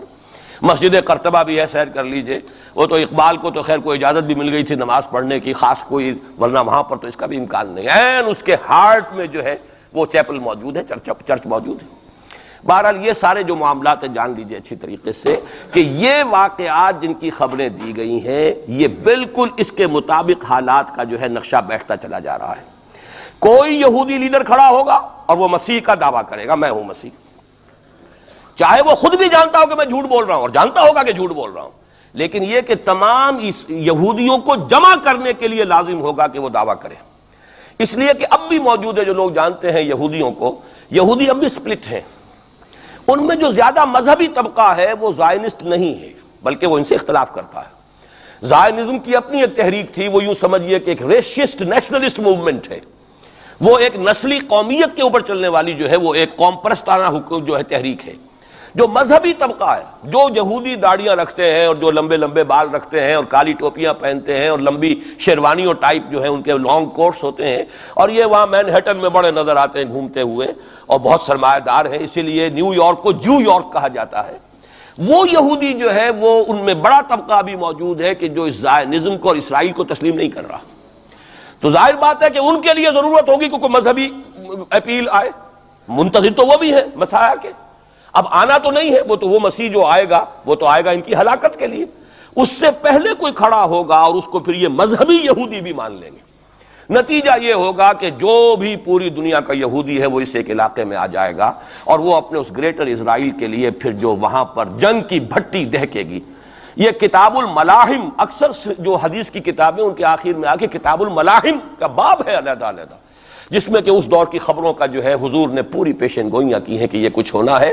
جہاں تک المسیح الدجال کا تعلق ہے اس کے بارے میں تو الفاظ یہ ہیں کہ کوئی نبی اللہ کا ایسا نہیں گزرا کہ جس نے مسیح الدجال کی فتنے سے خود پناہ طلب نہ کی ہو اللہ کی۔ خود حضور کی جو دعائیں ہیں معصورہ اس میں ہے وَأَعُوذُ بِكَ مِن فِتْنَةِ الْمَسِيحِ الدَّجَّالِ، اے اللہ میں تیری پناہ طلب کرتا ہوں فتنت مسیح الدجال سے۔ وہ فتنہ اب سر پر آیا ہوا ہے، یہ چند سالوں کی بات ہے، اور اکثر و بیشتر کچھ اور حوالوں سے بھی، وہ نوسٹروڈیمس کے حوالے سے ہو یا کسی اور کے حوالے سے ہو، پیشین گوئیاں وغیرہ، دنیا میں اس وقت پوری اس فضا کے اندر جو مذہبی فضا ہے یورپ کی وہ بھی بہت پریگننٹ ہے اس حوالے سے کہ یہ پیشین گوئیاں اور اس طرح کی خبریں اور اس طرح کی آمد۔ چنانچہ میں کئی مرتبہ کر چکا ہوں کہ آپ کو امریکہ میں بمپرز کے اوپر سٹیکرز ملتے ہیں مسیح is coming, Jesus is coming, یہ عیسائیوں کا ہے، وہ بھی منتظر ہیں حضرت مسیح کی آمد کے، ہم بھی منتظر ہیں حضرت مسیح کی آمد کے، وہی مانا کہ حضرت مسیح نازل ہوں گے، حضور نے خبر دی ہے، اور آ کر مسلمان کے پیچھے نماز پڑھیں گے، وہ ایک امتی کی حیثیت سے آئیں گے، اب نبی کی حیثیت سے نہیں آئیں گے، بلکہ اپنی امت جو ہے یہود جنہوں نے کہ ان کو انکار کر دیا تھا قبول کرنے سے، ان کو سزا دینے آئیں گے، انہی کی ہلاکت اور بربادی کے لیے آئیں گے، جیسے کہ حضرت نوح کی نگاہوں کے سامنے ان کی قوم ہی نہیں ان کا بیٹا بھی غرق کیا گیا نگاہوں کے سامنے، جس طرح کہ حضرت ہود کی نگاہوں کے سامنے ان کی قوم جو ہے وہ برباد کی گئی۔ اسی طریقے سے اللہ کا یہ قانون رہا ہے کہ جس قوم کی طرف رسول بھیج دیا اس قوم نے اگر رد کر دیا دعوت کو، اس قوم کو اسی رسول کے سامنے ہلاک کیا گیا تاکہ نظر آ جائے کہ یہ تمہارے جو مجرم ہیں یہ کیفر کردار کو پہنچ گئے۔ یہ ہے معاملہ کہ جو یہودیوں کے ساتھ بعد میں پیش آنا ہے، اس کے بعد تو پھر وہ اسلام کے غلبے کا دور آ جائے گا، لیکن اس سے پہلے مسلمانوں پر شدید ترین عذاب کا دور آ رہا ہے، اور یہ خبریں جو ہیں یہ بھی احادیث میں۔ اسی لیے میں نے کہا تھا کہ موجودہ حالات اور امیڈیٹ فیوچر بہت ڈارک ہے، بہت گلومی ہے مسلمانوں کے لیے۔ البتہ مسلمانوں میں اور مسلمانوں میں ایک فرق ہے، یہ اس کو نوٹ، یہ میں ساری باتیں جو کہہ رہا ہوں محکمات قرآنی کی بنیاد پر کہہ رہا ہوں۔ میرا تو بہرحال جو بھی اب زندگی گزری ہے قرآن مجید کے پڑھنے پڑھانے میں گزری ہے، اسی پر سوچ بچار ہے، گفتگو میری ہے تو قرآن کے حوالے سے الحمدللہ، دعوت ہے تو قرآن کی ہے، تو میں جو کچھ کہہ رہا ہوں، لیکن اب ہر چیز کے لیے تفاصیل سے اور تفصیل کے ساتھ دلائل بیان کرنے کا یہ وقت نہیں ہے، مختلف مواقع پر میں اس کے لیے دلائل دیتا رہا ہوں۔ لیکن نوٹ کر لیجئے، میں نے اسی مسجد میں ایک دفعہ ہیومن جیوگرافی کا لفظ استعمال کیا تھا کہ یہ جو تاریخ انسانی ایک جغرافیہ بھی ہے، تقریباً 600 کروڑ دنیا میں اس وقت حضرت آدم کی نسل آباد ہے، ان میں سے 1/5 1 ارب سے زائد ہے، 120 کروڑ کے لگ بھگ ہیں مسلمان، ان سے دگنے ہیں عیسائی حضرت مسیح علیہ السلام کے نام لیوا، باقی جو ہے وہ پھر بقیہ ہیں، ہندو ہیں، بدھ ہیں، یہ ہیں وہ ہیں، لیکن یہ سمجھ لیجئے کہ یہ ہے ہمارا اس وقت ہیومن جیوگرافی کا ایک معاملہ۔ یہ جو 120 کروڑ کے قریب مسلمان ہے، کلمہ گو ہے، محمد کا امتی ہے صلی اللہ علیہ وسلم، اب اس کے دو حصے کر لیجئے۔ 20 کروڑ کے لگ بھگ ہے عرب، اور عرب سے مراد ہے جن کی اس وقت مادری زبان عربی ہے، جو عربی بولتے ہیں، عربی سمجھتے ہیں، عربی ان کی زبان۔ نسلاً سب کے سب عرب نہیں ہیں، ان میں بربر بھی ہیں، شمالی افریقہ کے بربر ہیں نسلی طور پر، لیکن یہ کہ جب مسلمان وہاں غالب آ گئے ان کی زبان ہی ختم ہو گئی، تہذیب بھی ختم ہو گئی، وہ بالکل پورے عربائزڈ ہو گئے، یہاں تک کہ سوڈانی پورے عربائزڈ ہیں، ان کی عربی زبان ہے، عربی بولتے ہیں۔ تو یہ سب کے سب جو اس وقت میں عرب جو کہہ رہا ہوں وہ در حقیقت عرب جو کہ عربی بولنے والے عرب ہیں، اور دوسرے جو ہے نان عرب وہ تقریباً 100 کروڑ ہیں۔ اور اس میں بھی نوٹ کر لیجئے ان میں سے لگ بھگ 40 کروڑ سب کانٹیننٹ میں آباد ہے، سب کانٹیننٹ پاکستان، بھارت اور بنگلہ دیش، 40 کروڑ۔ کتنی بڑی تعداد ہے امت مسلمہ کا 1/3۔ اگر ٹوٹل 120 کروڑ ہے تو ٹوٹل کا 1/3 جو ہے وہ ان 3 ملکوں کے اندر ہے جو کبھی ایک ہندوستان ہوتا تھا، اسی لیے میں اس کے لیے لفظ استعمال کرتا ہوں بر عظیم پاک و ہند، اس میں 40 کروڑ کے قریب مسلمان۔ بہرحال اس میں جو تقسیم ہے اذرو قرآن وہ دو کی ہے، امیین اور آخرین، یہ قرآن کی اصطلاحات ہیں۔ سورہ جمعہ میں هو الذی بعث فی الامیین رسولا منہم، ایک امیین ہیں جن میں سے خود حضور تھے، عرب، آپ کی زبان عربی، اور انہی کی زبان میں قرآن نازل ہوا، نوع انسان را پیام آخری حامل رحمت للعالمین، وَكَذَلِكَ أَنزَلْنَاهُ قُرْآنًا عَرَبِيًّا لَعَلَّكُمْ تَعْقِلُونَ۔ لَعَلَّكُمْ تَعْقِلُونَ میں تو مخاطب نہیں ہوں، میری زبان تو عربی نہیں ہے۔ لَعَلَّكُمْ تَعْقِلُونَ میں کون مخاطب ہے؟ وہ جن کی زبان عربی ہے۔ ان لوگوں کو اللہ نے رتبہ زیادہ دیا، فضیلت دی، اس سے بڑی فضیلت کیا ہوگی؟ حضور انہی میں سے ہیں صلی اللہ علیہ وسلم۔ منہم هو الذی بعث فی الامیین رسولا منہم، انہی میں سے۔ پھر یہ کہ ان کی زبان میں اللہ نے اپنا کلام نازل کیا، فضیلت بھی بڑی ہوئی، لیکن فضیلت جہاں بڑی ہوتی ہے ذمہ داری بھی زیادہ بڑی ہوتی ہے، اور زیادہ بڑی ذمہ داری والا آدمی کوتاہی کرتا تو سزا بھی زیادہ بڑی ہوتی ہے۔ تینوں چیزیں جو ہے لازم و ملزوم ہیں۔ جن کے درجے ہیں سوا، ان کی سوا مشکل ہے، درجہ سوا ہے، بلند ہے، ذمہ داری بھی زیادہ ہے، کوتاہی ہوگی تو سزا کی بھی زیادہ مستحق ہو گئے۔ اس کا مصداق ہے عالم عرب، خاص طور پر وہ جو اصل عرب ہے پرانے، لیکن طبعاً چاہے وہ غیر عرب تھے لیکن عربی زبان اب ان کی مادری زبان ہو چکی ہے، وہ بھی اس میں شامل ہو گئے۔ ان پر اصل سزا کا دور ان پر آنا ہے، اور ایک عجیب بات ہے، انہی پر اصلاً ایک سزا کا دور پہلے بھی آیا تھا، یہ سیکنڈ ٹائم ہے، جیسے کہ بنی اسرائیل کے بارے میں آیا ہے، وَقَضَيْنَا إِلَىٰ بَنِي إِسْرَائِيلَ فِي الْكِتَابِ لَتُفْسِدُنَّ فِي الْأَرْضِ مَرَّتَيْنِ وَلَتَعْلُنَّ عُلُوًّا كَبِيرًا۔ بنی اسرائیل کے لیے بھی ہم نے طے کر دیا تھا کہ 2 مرتبہ تم 2 سرکشی کرو گے اور ہمارے عذاب کے کوڑے تمہاری پیٹھ پر برسیں گے۔ یہی معاملہ بنی اسماعیل کا ہے۔ پہلا دور ان پر آیا تھا کب؟ آج سے 750 برس قبل، کروڑوں قتل کروائے تاتاریوں کے ہاتھوں،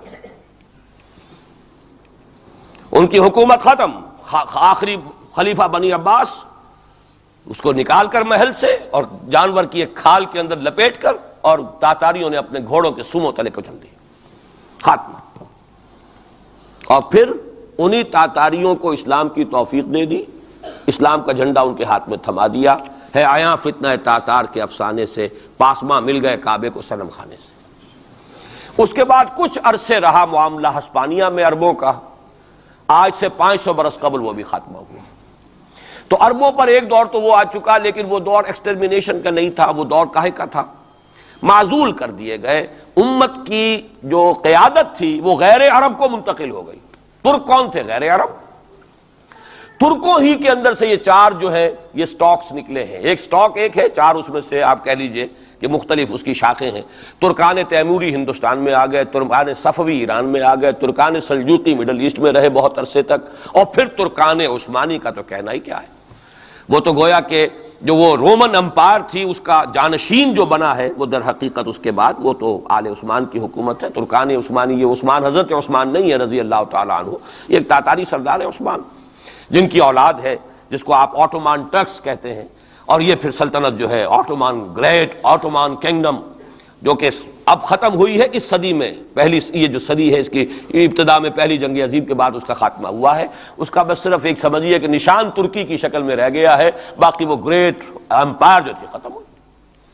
اسی کے ریمیننٹس بوسنیا میں بیٹھے ہوئے ہیں جن کے اوپر اس وقت ظلم ہو رہا ہے، انہی کے جارجیا میں بیٹھے ہوئے، جارجینز تو ہیں بھی اصل میں ٹرک، نسلن ٹرک ہیں، بوسنینز جو ہے ٹرکس نہیں ہیں، لیکن یہ اسی زمانے میں اسلام لائے تھے جبکہ یہاں پر آل عثمان کی حکومت قائم ہوئی تھی اور پورا مشرقی یورپ جو ہے وہ ترکان عثمانی کے زیر نگین تھا۔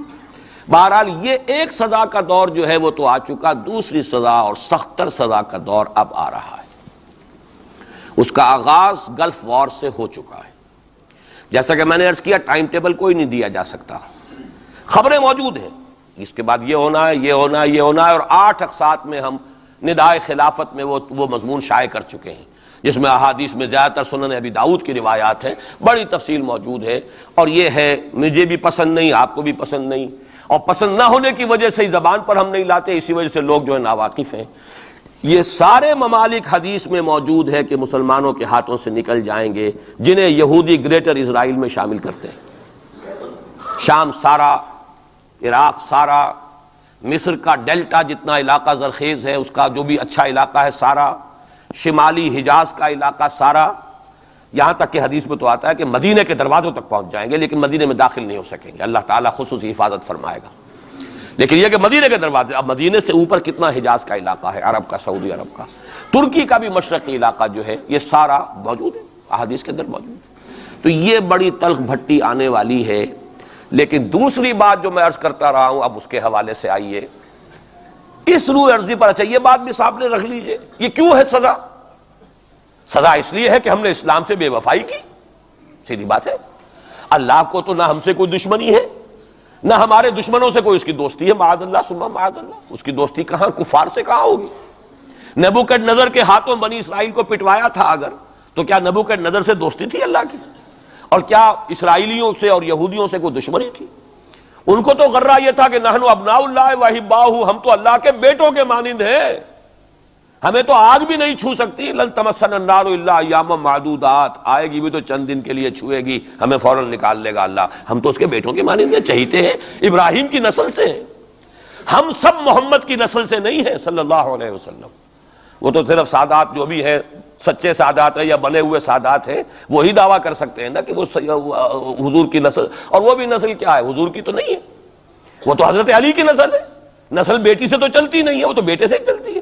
حضور صلی اللہ علیہ وسلم کی اصل نسل جو ہے وہ تو اللہ تعالیٰ نے چلائی نہیں، وہ تو حضرت ابراہیم کا بھی انتقال ہوا ہے، اور اس کی اپنی جگہ پر ایک حکمت ہے، وہ اس وقت میرا موضوع نہیں ہے۔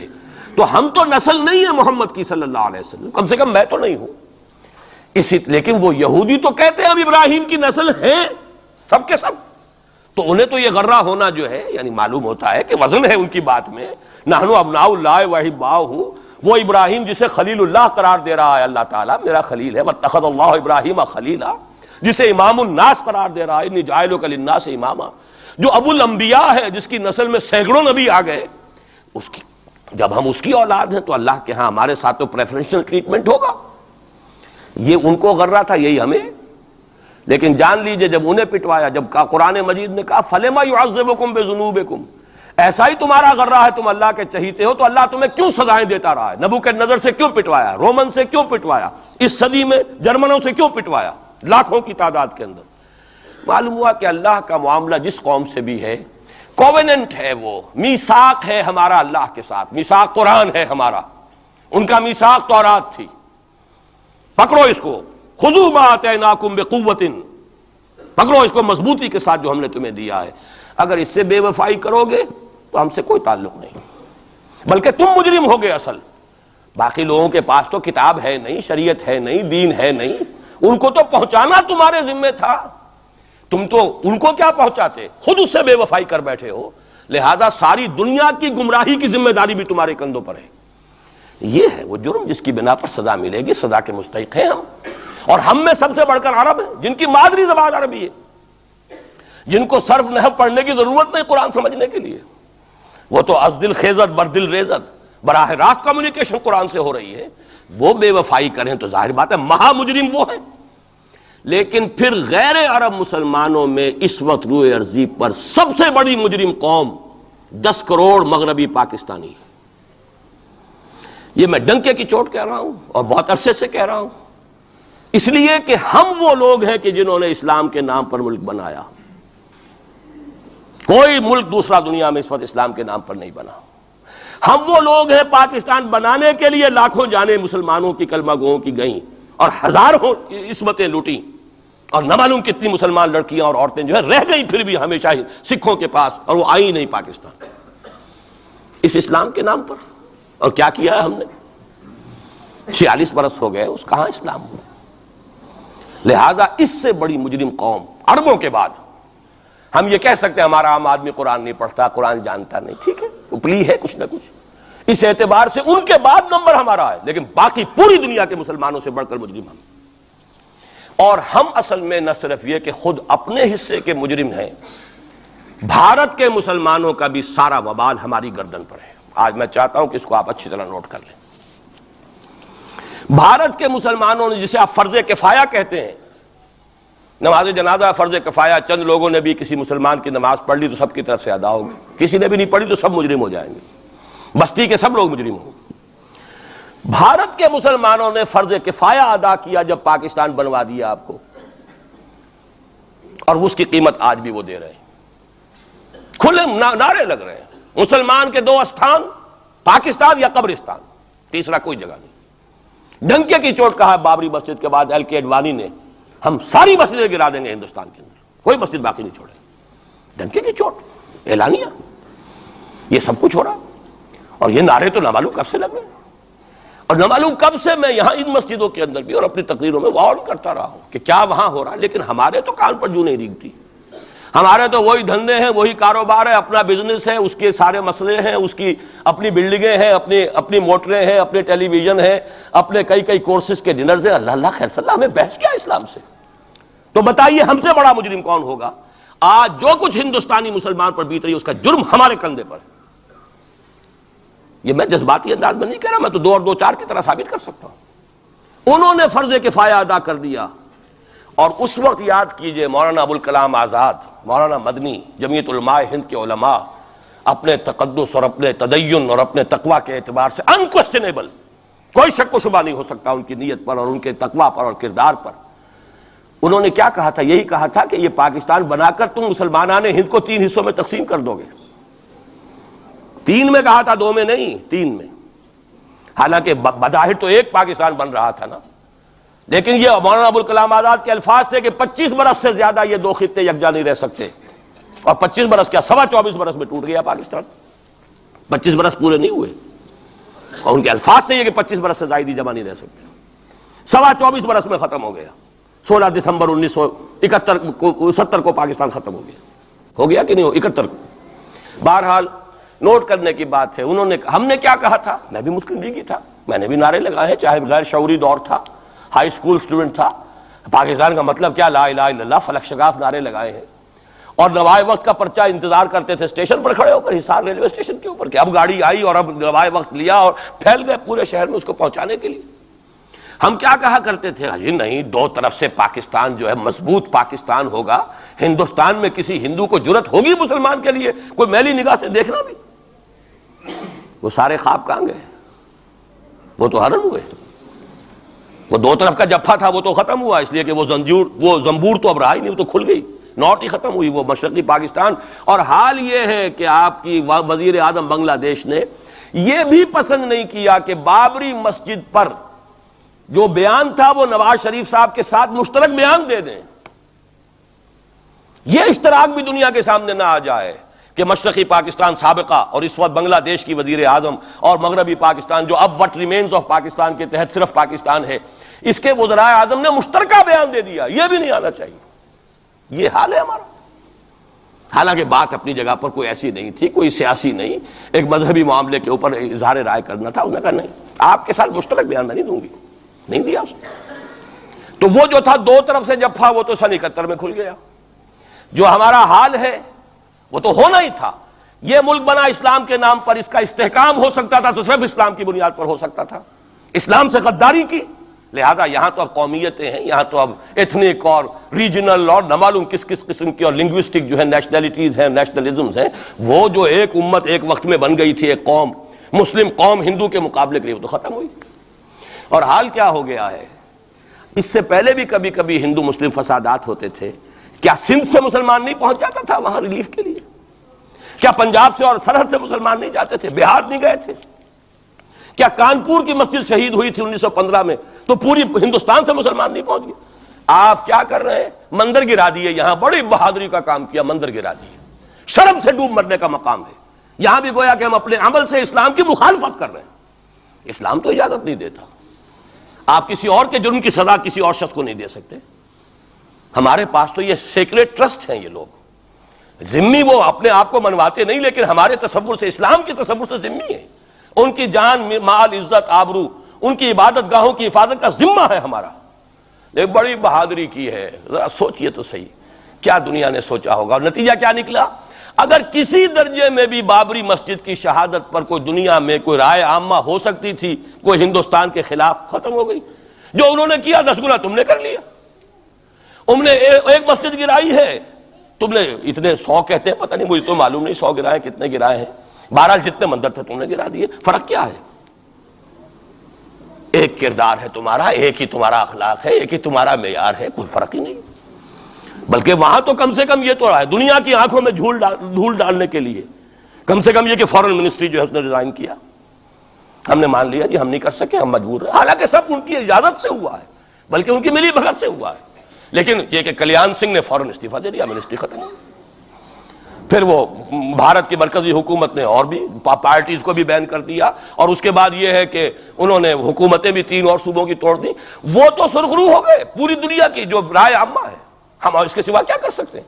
ہمارا ایک دستور ہے، دستور میں جو بھی صوبائی حکومت ہوتی ہے اس کی اجازت کے بغیر ہم فوج بھیج نہیں سکتے. وہاں پہ صوبائی حکومت تھی، اس نے ہمیں یقین دہانی کرائی تھی. سپریم کورٹ کو بھی یقین دہانی کرا دی تھی کہ مسجد کو کچھ نہیں ہوگا، تو ہم تو اس کے اوپر ڈیپینڈ کر رہے تھے. ہے سب جھوٹ، سب کو پتا تھا جو کچھ ہوگا، اندر خانے ملی بھگت تھی. لیکن یہ ہے کہ کم سے کم انہوں نے فیس سیونگ کے لیے ان کے پاس مواد موجود ہے، آپ کے پاس تو وہ بھی نہیں. آپ کے تو اخبارات نے لکھا ہے کہ کارپوریشنز کے ٹریکٹرز جو ہیں گئے ہیں گرانے کے لیے، اور وزراء جو ہیں، ایک وزیر کا نادر پرویز کا تو نام آیا ہے، اخبار میں خبر تھی، ہم نے بھی پڑھی تھی، فوٹو بھی دیکھا تھا کہ وہ خود ہاتھ میں پھاوڑا لے کر جو ہے وہ منظر گرانے کے لیے چلے. یہ جو صورتحال ہے جان لیجئے. اس وقت میں آپ کو بتانا چاہتا ہوں ہندوستان کے مسلمان پر تو جو قیامت بیت رہی ہے. میں نے اپنا ایک تاثر کچھ عرصے پہلے یہاں شد بیان کیا تھا، رہا ہے میرا تاثر، اور وہ ہے اصل میں وہ لاسٹ سپر جو ہے انجیل میں جس کا تذکرہ ہے حضرت مسیح علیہ السلام نے جو آخری کھانا رفع سماوی سے قبل کھایا ہے اس باغ میں جہاں روپوش تھے اپنے حواریین کے ساتھ. تو اس میں یہ الفاظ آئے ہیں، میں نہیں جانتا صحیح ہیں غلط ہیں، وہ ایک علیحدہ بات ہے، کہ آپ نے وہ روٹی توڑی اور کہا کھاؤ، eat and this is my flesh, یہ میرا گوشت ہے، کھاؤ. اور اس کو کہتے ہیں وائن، کوئی مشروب ہوگا جو بھی ہوگا، ڈالا کہ پیو، drink and this is my blood. میرا احساس ہمیشہ یہ رہا ہے. اس کے بعد کچھ ماند پڑ گیا جب یہاں مسلمان نے یہاں مارا ہے اور کچلا ہے اور زندہ آگ میں جلایا، پھر بات ختم ہو گئی. میرے دل کے اوپر سے وہ احساس ختم ہو گئے.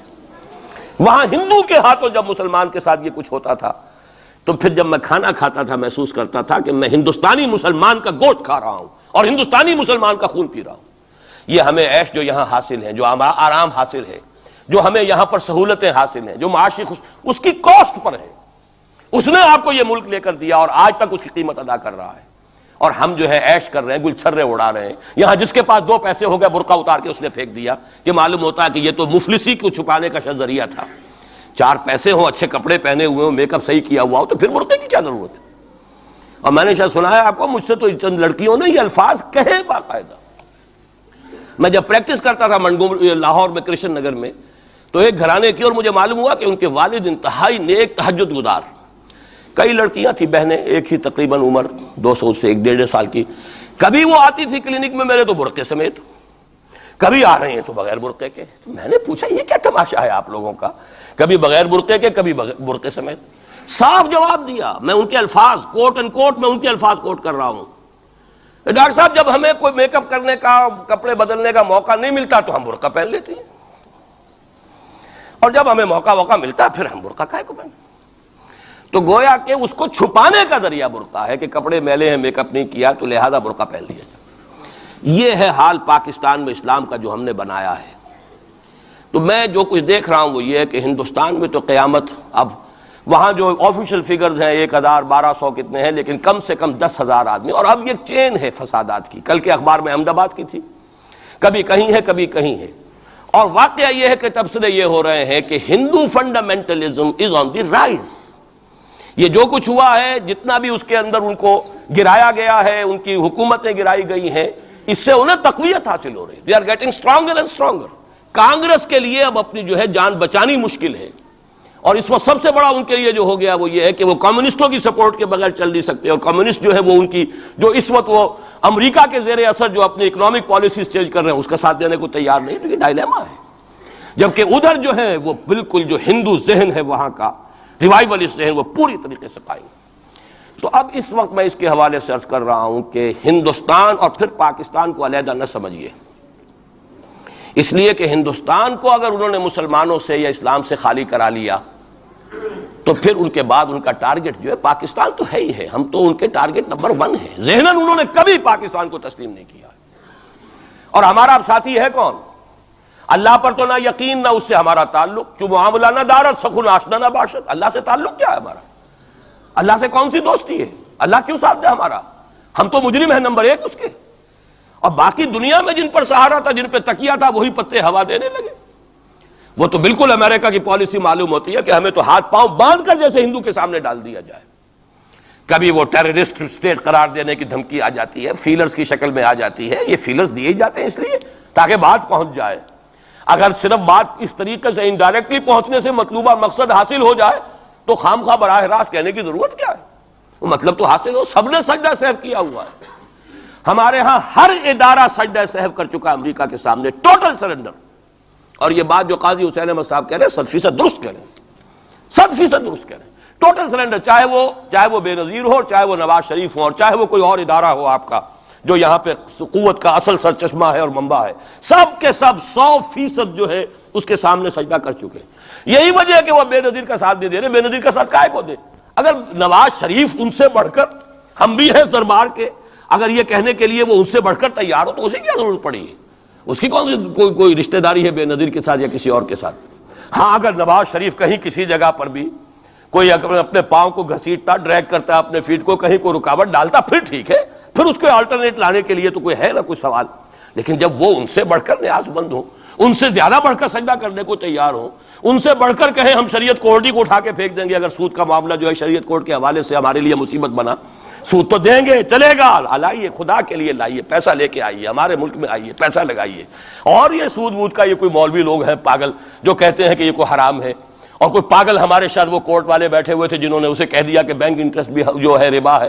باقی آپ ہم سے کوئی ڈر نہ رکھیے. میرے اسلام کو اب قصہ ماضی سمجھو، ہنس کے وہ مس بولی کہ پھر مجھ کو بھی راضی سمجھو. سیدھی سیدھی بات ہے. جھگڑا تو اسلام سے تمہارے سے تو نہیں، نہ بے نظیر سے جھگڑا ہے اور نہ نواز شریف سے جھگڑا ہے، جھگڑا اسلام سے.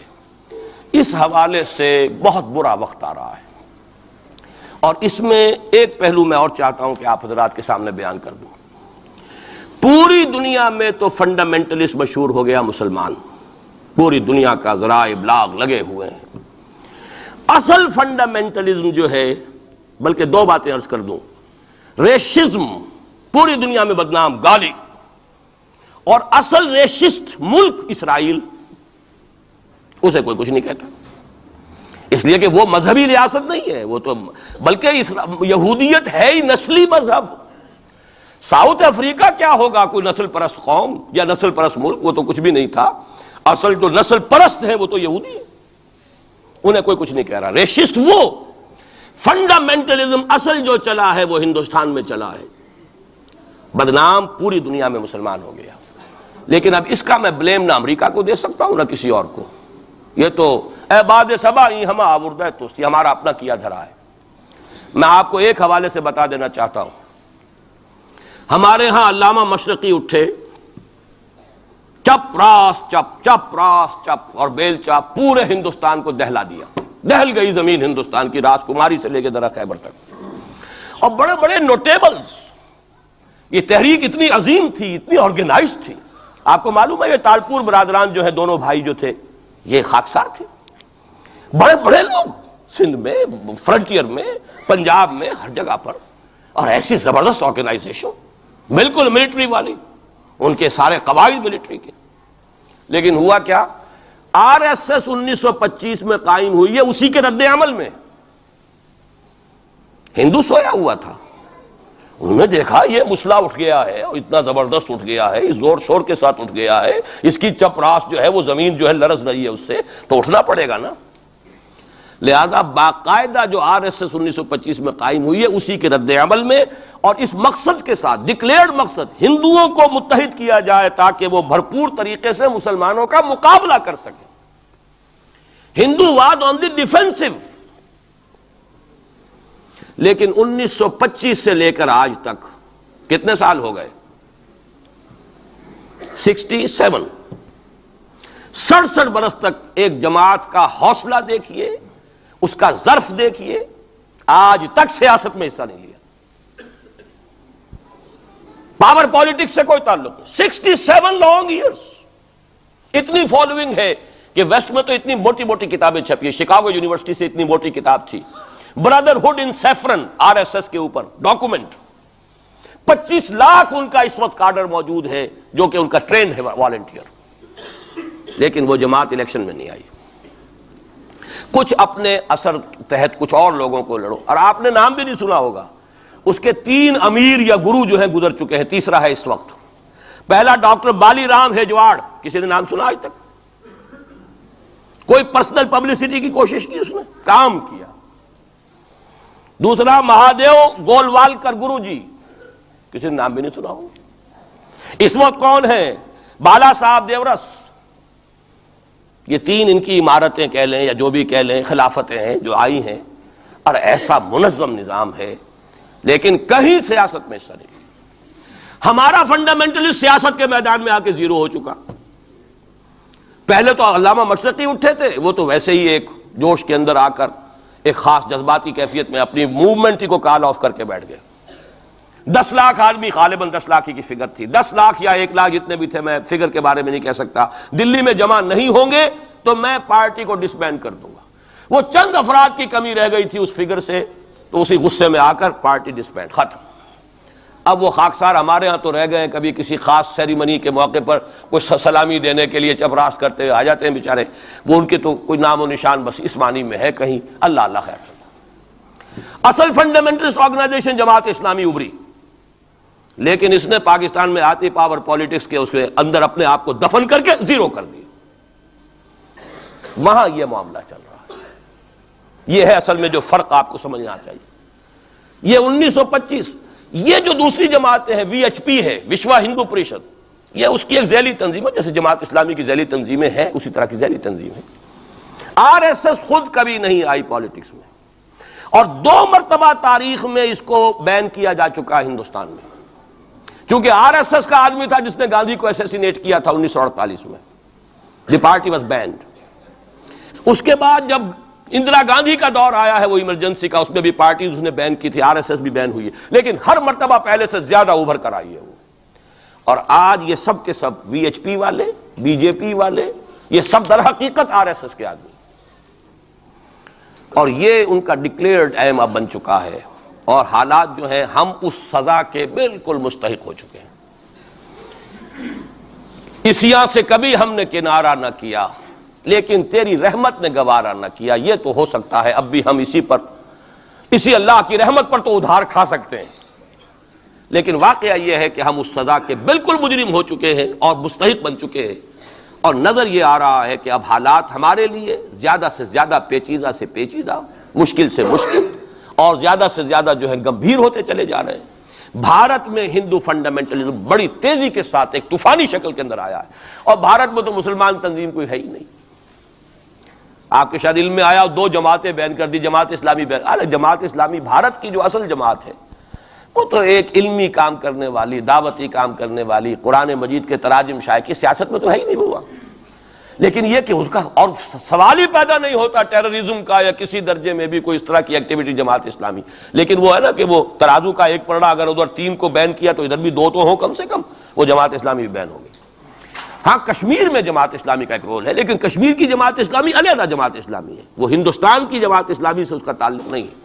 جیسے پاکستان کی جماعت اسلامی، مشرقی پاکستان یا بنگلہ دیش کی جماعت اسلامی، ہندوستان کی جماعت اسلامی اور کشمیر کی جماعت، یہ چار علیحدہ ہیں بالکل، ان کا آپس میں تنظیمی رابطہ کوئی نہیں۔ کشمیر کی جماعت اسلامی یقیناً ہے، اور یہ سمجھتا ہوں میں، اور یہ صحیح بات ہے، بعض تبصرہ نگاروں نے لکھی بھی ہے کہ اصل میں اس وار سے انہوں نے کشمیر کے مسئلے میں جب یہ بین کیا ہے وہاں کی 3 ہندو جماعتوں کو، تو اس کے ساتھ ہی 2 مسلمانوں کو ایک لپیٹ میں لے کر پارٹیز کو، تو کشمیر میں جو جماعت اسلامی چونکہ ابھی تک وہ بینڈ نہیں تھی، اور جماعت اسلامی کا آرگنائزیشنل جو ہے بیکنگ مل رہی تھی حزب المجاہدین کو، جو وہاں پر جو بھی اس وقت جو جد و جہد کر رہی ہے، لہذا اس کو کمزور کرنے کے لیے کیا ہے۔ لیکن یہ کہ ہندوستان میں کوئی مسلمانوں کی لیڈرشپ ہے ہی نہیں، سارے قائدین تو پاکستان بنا کے پاکستان آ گئے تھے، رہ تو گئے تھے وہاں پہ وہی جمیعت علماء ہند کے لوگ، اس وقت بھی سنبھالا ہے تو انہوں نے سنبھالا ہے، مولانا حفظ الرحمان سہاروی نے سنبھالا ہے، مولانا ابوالکلام آزاد نے کچھ سنبھالا دیا جتنا بھی دے سکے ہیں، باقی مسلم لیگی تو سبھی آ گئے تھے، وہاں سے رہ کون گیا تھا؟ لے دے کر مدراس میں کوئی 1-2 اور کیرالہ کے اندر، کیرالہ میں البتہ یہ کہ راشٹریہ سیوک سنگھ کے مقابلے میں مسلم سیوک سنگھ قائم کیا گیا، اور وہ کام بہت اچھا کر رہے تھے، لیکن یہ کہ ان کو بھی بین کر دیا گیا، انہوں نے خود بھی اپنے آپ کو ڈیزالو کر لیا۔ انہوں نے کہا کہ جب ہمارا تو اصل مسئلہ جو ہے وہ راشٹریہ سیوک سنگھ سے ہے، اگر RSS بین ہو گئی تو ہمیں کوئی ضرورت ہی نہیں کام کرنے کی، انہوں نے خود بھی ڈیزالو کر لیا اپنے آپ کو۔ لیکن بہرحال یہ تو میں کچھ تفاصیل ہیں جو آپ کو بتا رہا ہوں، اصل بات یہ ہے کہ اس وقت ہندوستان میں مسلمانوں کی حالت بہت مخدوش ہے۔ ایک طرف وہاں یہود کے زیر اثر مسلمانان عرب پر تباہی کا دور، کسی بھی وقت کھڑا ہو سکتا ہے کوئی شخص مسیح بن کر، اور خبریں آ رہی ہیں مسیحی حلقوں کے اندر اور وہ یہودیوں کے اندر بھی کہ وہ تو در حقیقت کہیں پیدا بھی ہو چکا ہے اور کہیں پل رہا ہے، بڑھ رہا ہے، یہ ہے وہ ہے، اور جو گرانڈ ماسٹر ہے اس کا فری میسن کا، اس کا نام بھی کوئی صاحب مجھے کل بتا رہے تھے کہ اس کے گھر میں وہ شخص موجود ہے وغیرہ وغیرہ، واللہ عالم۔ لیکن یہ کہ جو کچھ میری جو بھی بات ہے وہ ہے قرآن اور حدیث کی روح سے۔ قرآن کا فلسفہ ہے کہ جس قوم کی طرف رسول بھیجا گیا اس نے اگر انکار کیا اس کو ختم کیا جاتا ہے۔ اس میں ایکسیپشن اب تک ہوئی ہے صرف یہود کی، رسولاً الی بنی اسرائیل کی حیثیت سے حضرت مسیح بھیجے گئے، انہوں نے رد کیا، یہ بھی کنڈیمڈ نیشن ہے، لیکن اس کو اللہ نے باقی رکھا ہوا ہے اس کا کوڑا مسلمان پر مارنے کے لیے، بدترین عذاب مسلمان پر لانے کے لیے، اس لیے کہ افضل امت بھی یہی تو ہے نا، سب سے بڑھ کر افضل، سارے نبیوں سے افضل ہمارا نبی صلی اللہ علیہ وسلم، اور ساری امتوں سے افضل ہم مسلمان امت، تو سب سے بڑی سخت سزا کے مستحق بھی تو پھر ہم ہی ہوں گے۔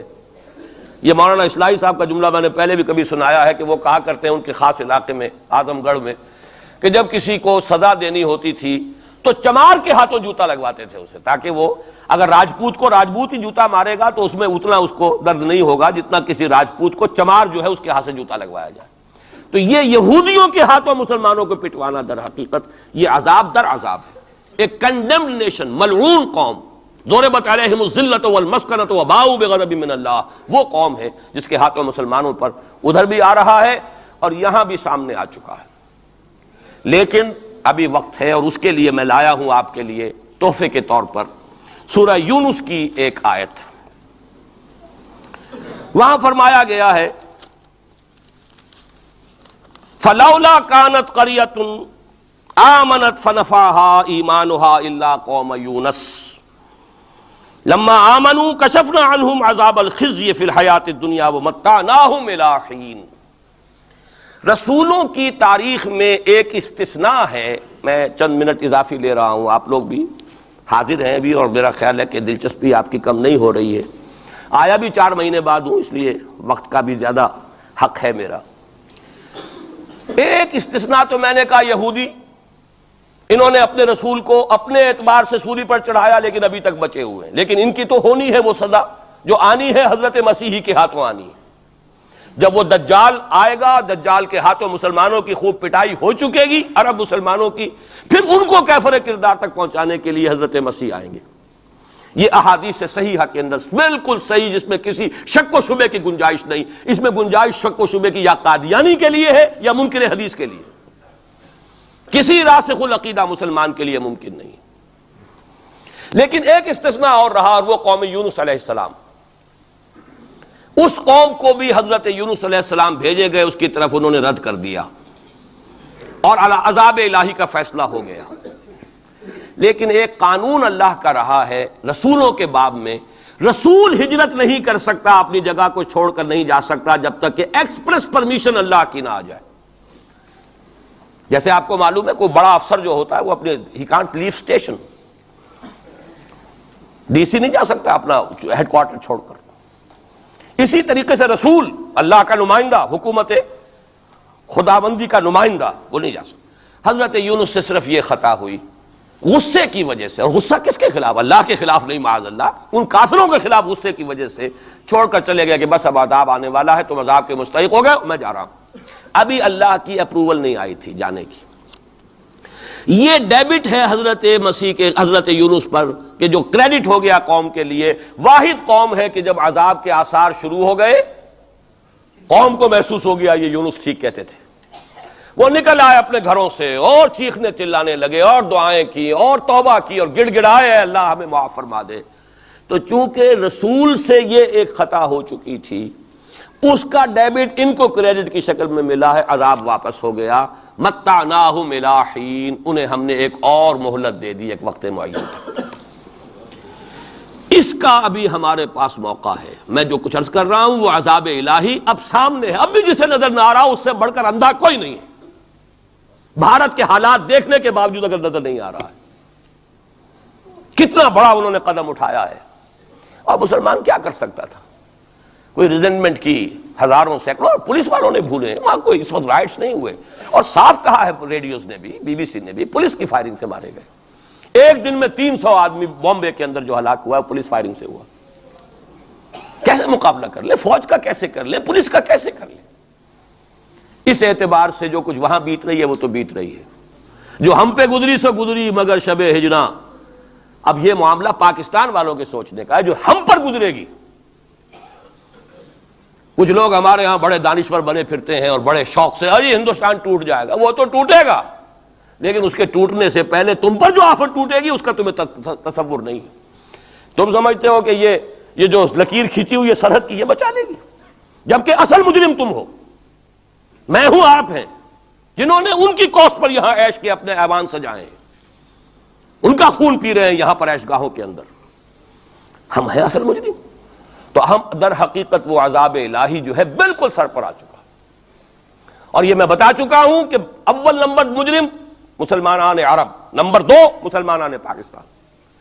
لیکن قوم یونس کی طرح سے ایک امکان ہے کہ ہم ابھی توبہ کریں، روئیں، گڑ گڑائیں، فیصلے کریں، زندگیوں کو بدلیں۔ انفرادی توبہ جب تک نہ ہوگی تو اجتماعی کیسے ہو جائے گی؟ افراد کے ہاتھوں میں ہے اقوام کی تقدیر، ہر فرد ہے ملت کے مقدر کا ستارہ۔ ہماری بیماری کیا وہ کر دے، میں بیٹھا رہا ہوں، میں تو اپنے دھندے، اپنی دکان، اپنا کاروبار، اپنی فرم، اپنا پروفیشن، میں تو اس سے نہیں لوں گا، اور لوگ کر دیں، بہت کریں گے، کوئی تھوڑے سے چندے دے دیں گے، بس بہت ہے، باقی ہمارے عیش، ہمارے کاروبار، ہمارے پروفیشن، ہم اس سے وقت کیسے نکال لیں؟ کیسے ممکن ہے؟ پھر کسی کے ہاتھ میں ہاتھ کیسے دے دیں؟ کسی کو امیر مان لیں، اس کا حکم مانیں؟ جبکہ دنیا میں جیسا کہ میں نے عرض کیا وہاں کیا ہوتا ہے، آر ایس ایس کے اندر اگلا امیر بھی وہ منتخب نامزد کرتا ہے پچھلا امیر، اور اپنے پاس رکھتا ہے ڈکلیئر کر کے کہ میرے بعد یہ ہوگا، تاکہ ٹریننگ اس کی زندگی میں لے لے، اور نظم چل رہا۔ 25 لاکھ اس وقت ان کے والنٹیئرز ہیں پورے ہندوستان کے اندر۔ ہمارے ہاں جماعتوں پہ سپلٹ ہو رہی ہے، ٹوٹ پھوٹ ہو رہی ہے، اور نئے محاذ ایک اینٹ اور روڑے اور جمع کر کے، لیکن سب کو معلوم ہوتا ہے کہ یہ سب جمع ہوتے ٹوٹنے کے لیے۔ تو معاملہ در حقیقت یہ ہے کہ ابھی موقع ہے، ان ادری اقریب ام بعید ما توعدون وان ادری لعلہ فتنۃ لکم ومتاع الی حین۔ لیکن اس میں قرآن مجید ہی کی 2 آیات سے چند آیات آپ کو اور سنا کر اپنی بات ختم کرتا ہوں۔ یہ حصہ مجھے بھی احساس ہو رہا ہے کہ تشنہ رہ گیا ہے، ہو سکتا ہے کہ میں ایک جمعہ اور یہاں اپنا قیام بڑھا لوں، کیونکہ آیا ہوں 4 مہینے بعد، تو شاید 1 جنوری کا جمعہ بھی جاؤں، ابھی اس کو فیصلہ نہ سمجھیے، اعلان ہوگا تو اخبار میں آ جائے گا، لیکن اس کا امکان ہے، کیونکہ میں خود محسوس کر رہا ہوں کہ یہ دوسرا حصہ میری گفتگو کا جو ہے کہ کرنا کیا ہے، کس طور سے کرنا ہے، یہ جو ہے اس میں تشنہ رہ گیا ہے۔ اور اب بہتر یہی ہے کہ میں زیادہ وقت اس پر صرف نہ کروں، صرف وہ آیات آپ کا سورہ روم ہی کی آیات سن لیجئے۔ سورہ روم کی 6 آیتیں شروع میں میں نے سنائی، یہ ذرا 3 آیتیں سن لیجئے 30 سے 32 تک۔ فَأَقِمْ وَجْهَكَ لِلدِّينِ حَنِيفًا، حالات کچھ بھی ہوں، تم اپنے چہرے کو، رخ کو دین حنیف کی طرف یکسو ہو کر قائم رکھو۔ وہ جو میں نے کہا تھا، امید ہو نہ ہو لگے رہو، تمہارا کام ہے فرض ادا کرنا۔ فَأَقِمْ وَجْهَكَ لِلدِّينِ حَنِيفًا فِطْرَةَ اللَّهِ الَّتِي فَطَرَ النَّاسَ عَلَيْهَا لَا تَبْدِيلَ لِخَلْقِ اللَّهِ ذَلِكَ الدِّينُ الْقَيِّمُ وَلَكِنَّ أَكْثَرَ النَّاسِ لَا يَعْلَمُونَ۔ جمے رہو، ڈٹے رہو، کام کرتے رہو۔ اللہ کا شکر ادا کرتے ہوئے کہہ رہا ہوں، میری اپنی زندگی میں نہ معلوم کتنے الٹ پھیر آئے ہیں، انقلابات آئے ہیں، فلاں کی پارٹی آ گئی، فلاں کی پارٹی آ گئی، فلاں آ رہا ہے، آج تک اس کام کے سوا میں نے کسی کام میں حصہ نہیں لیا۔ ایوب خان کا دور تھا، پھر اس کے بعد بھٹو صاحب کا دور آیا، پھر اور دور آئے، پھر ضیاء الحق صاحب کا تو مجرم ہوں 2 مہینے شورا میں چلا گیا تھا، دھوکہ کھا گیا تھا۔ واقعہ یہ ہے کہ اس کے سوا میری اس پوری زندگی کے اندر جو ہے، سوائے اس ایک کام کے 2 کام ہیں۔ قرآن کی طرف بلاؤ اور لوگوں کو جمع کرو، ایک منظم جماعت بناؤ، 2 کام۔ دعوت قرآن کے ذریعے، تطہیر ذہنوں کی قرآن کے ذریعے، تطہیر فکر کی قرآن کے ذریعے، تصحیح عقائد کی قرآن کے ذریعے، تزکیہ نفس قرآن کے ذریعے، اور پھر جو ان مرحلوں سے گزرے جمع کرو، انہیں مرتب کرو، ایک جماعت بناؤ، قوت بناؤ، سم و طاعت والی جماعت بناؤ۔ 2 کام کرنے کے انہی میں لگاؤ۔ تو فَأَقِمْ وَجْهَكَ لِلدِّينِ حَنِيفًا، سیدھا رکھو اپنا رخ دین کی طرف۔ دائیں بائیں حالات کیا ہیں، کیا ہونے والا ہے، ٹھیک ہے، حضرت مسیح کے الفاظ ہیں بائبل کے، سانپ کے مانند چوکنے لیکن فاختہ کے مانند بے ضرر بنو۔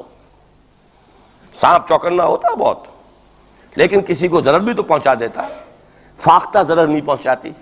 ان 2 ایکسٹریمز کو جمع کرو اپنے اندر۔ حالات سے واقف ہونا چاہیے، دائیں کیا ہے، بائیں کیا ہے، آگے کیا ہے، پیچھے کیا ہے، رخ کدھر جا رہا ہے، حالات کا بہاؤ کیا ہے، یہ جانو۔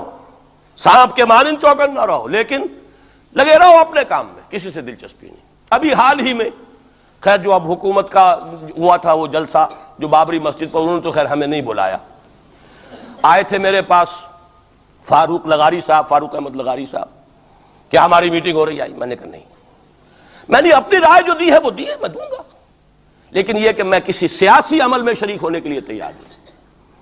اب وہ سینیٹر سمیع الحق صاحب آئے ہیں میدان میں پھر نیا محاذ لے کر، میں نے کہا میں تو ایک ہی مرتبہ متحدہ شریعت محاذ کا تجربہ کر کے بھر پایا، پوری زندگی کا تجربہ مجھے مل گیا ہے، میرے پاس وقت ضائع کرنے کے لیے ان کاموں کے لیے نہیں۔ یہ محاذ جو ہے ان مل بے جوڑ لوگوں کو جمع کر لینا، اور پھر جو علیحدگیاں ہوتی ہیں اور الزامات ایک دوسرے پر لگتے ہیں، اس سے کیے دھرے کے اوپر پانی ہی نہیں پھرتا، وہ پچھلا بھی جو ہے ہفتے اعمال نہ معلوم کتنی دیر کا ہو جاتا ہے۔ نہیں آئے وہ جو NDA کا ہوا تھا ایک کنونشن، ایک صاحب آئے تھے اس کے لیے بھی دعوت دینے کے لیے، انہوں نے پھر جب میں نے انکار کیا تو انہوں نے وعدہ لے لیا تھا کہ کم سے کم آپ میرا نام نہ بتائیے گا کہ بے عزتی ہوگی کہ میں گیا تھا، اور آپ نے مانا نہیں۔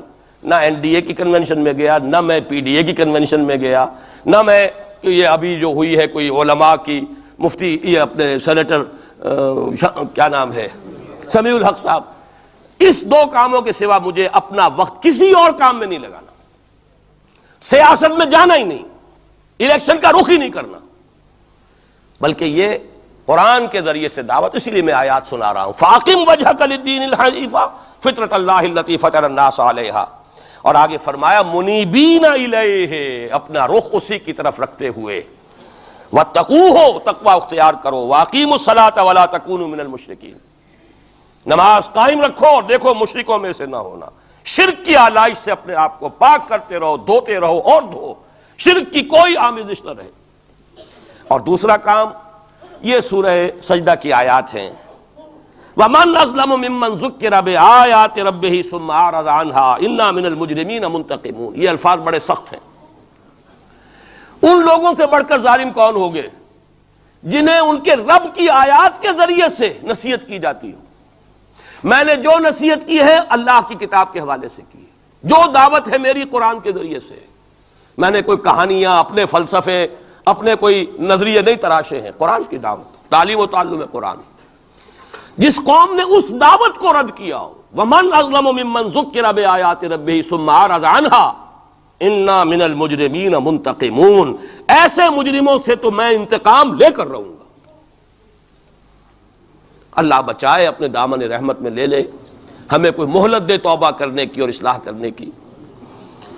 وَلَقَدْ آتَيْنَا مُوسَى الْكِتَابَ فَلَا تَكُنْ فِي مِرْيَةٍ مِّن لِقَائِهِ، اور ہم نے موسیٰ کو بھی کتاب دی تھی. وَجَعَلْنَاهُ هُدًى لِبَنِي اسرائیل، اسے ہدایت نامہ بنایا تھا بنی اسرائیل کے لیے. گویا کہ اسی طرح محمد ہم نے قرآن آپ کو دیا ہے ہدایت نامہ پوری نوع انسانی کے لیے. جہاں سے میں نے بات شروع کی تھی، قرآن کتاب ہدایت ہے.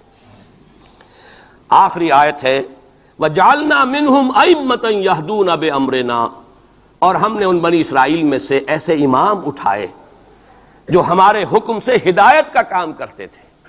لما صبروا، جب انہوں نے خود صبر کی روش اختیار کی، اپنے کیریئرز کی قربانی دی، اپنے سٹینڈرڈ آف لیونگ کو کم کیا، اپنی ضروریات کو سمیٹا، اپنا وقت فارغ کیا، اپنی صلاحیتیں کھپائیں. کس کام کے لیے؟ تاکہ وہ کتاب ہدایت کو لوگوں تک پہنچا سکیں.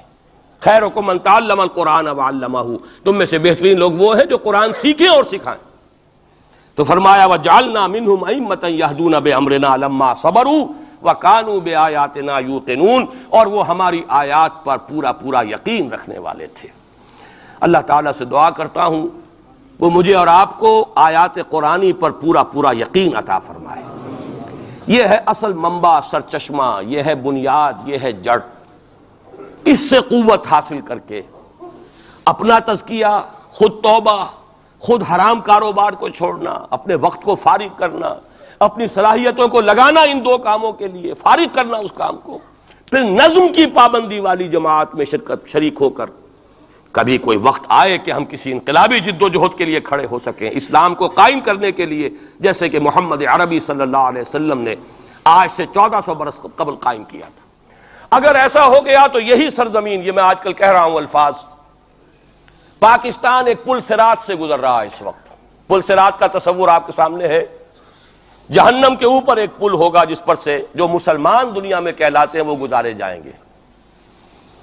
جو منافق ہوں گے حقیقی ایمان سے بے بہرا، وہ ٹھوکر کھا کر گریں گے جہنم میں. اور جو اہل ایمان ہوں گے نور ایمان ان کے آگے آگے دوڑتا ہوگا. نورہم یسعی بین ایدیہم و بایمانہم، اس کی روشنی میں پل کراس کر جائیں گے، جنت میں داخل ہو جائیں گے. ہم اس وقت اس پل صراط پر ہیں. اگر یہاں آئندہ 2-3-4 سال کے اندر اسلامی انقلاب نہ آیا تو یہ ملک نسیم منسیہ ہو جائے گا. وہ بربادی یہاں آئے گی کہ رہے نام اللہ کا. خاکم بدہن، لیکن میں نہیں چاہتا کہ آپ کو دھوکے میں رکھوں. جو دیکھ رہا ہوں وہ دکھا دینا چاہتا ہوں. وہ تباہی آئے گی. یہ در حقیقت یہ تو میں آج سے کوئی 5-6 سال پہلے لکھ چکا، جب میں نے وہ استحکام پاکستان اور مسئلہ سندھ لکھی تھی. ایک ہی سن تھا جس سن میں کہ ہندوستان میں بھی اسلام داخل ہوا سندھ کے راستے، اسی سن میں اسلام اسپین میں داخل ہوا تھا جبرالٹر کے راستے، جبل الطارق کے راستے. یاد ہے؟ سن 92 یا 93 ہجری، 712 عیسوی، اس میں محمد ابن قاسم اسلام لے کر آئے، ہندوستان میں داخل ہوئے سندھ کے راستے.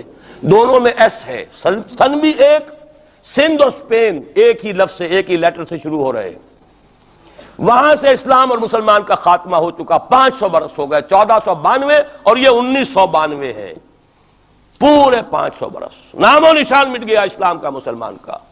بین ہی اسی کا اندیشہ اس بر صغیر پاک و ہند کے لیے، بین ہی اسی کا اندیشہ. وہاں ہو سکتا ہے تو آپ کے ساتھ کیوں نہیں ہو سکتا؟ وہ تو پھر بھی عربوں کی اولاد تھے، ان کے تو رشتے تھے صحابہ کرام کے ساتھ، ان کا تو معاملہ کچھ اور تھا، ان کی تو مادری زبان بھی عربی تھی. اگر ان کے ساتھ یہ ہو سکتا ہے تو آپ کے ساتھ کیوں نہیں ہو سکتا؟ حذر ہے چیرہ دستاں سخت ہیں فطرت کی تعزیریں، اللہ کا کوڑا جب پڑتا ہے تو بہت سخت پڑتا ہے.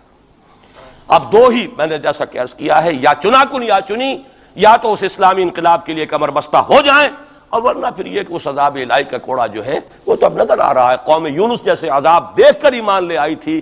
کاش کہ اب بھی مسلمان یہاں کا پاکستان کا بیدار ہو جائے اور توبہ کرنے کے لیے آمادہ ہو جائے. اقول قولی ھذا واستغفر اللہ لی ولکم ولسائر المسلمین والمسلمات. 15 منٹ کی تاخیر مجھے ہو گئی ہے، معذرت خواہ ہوں.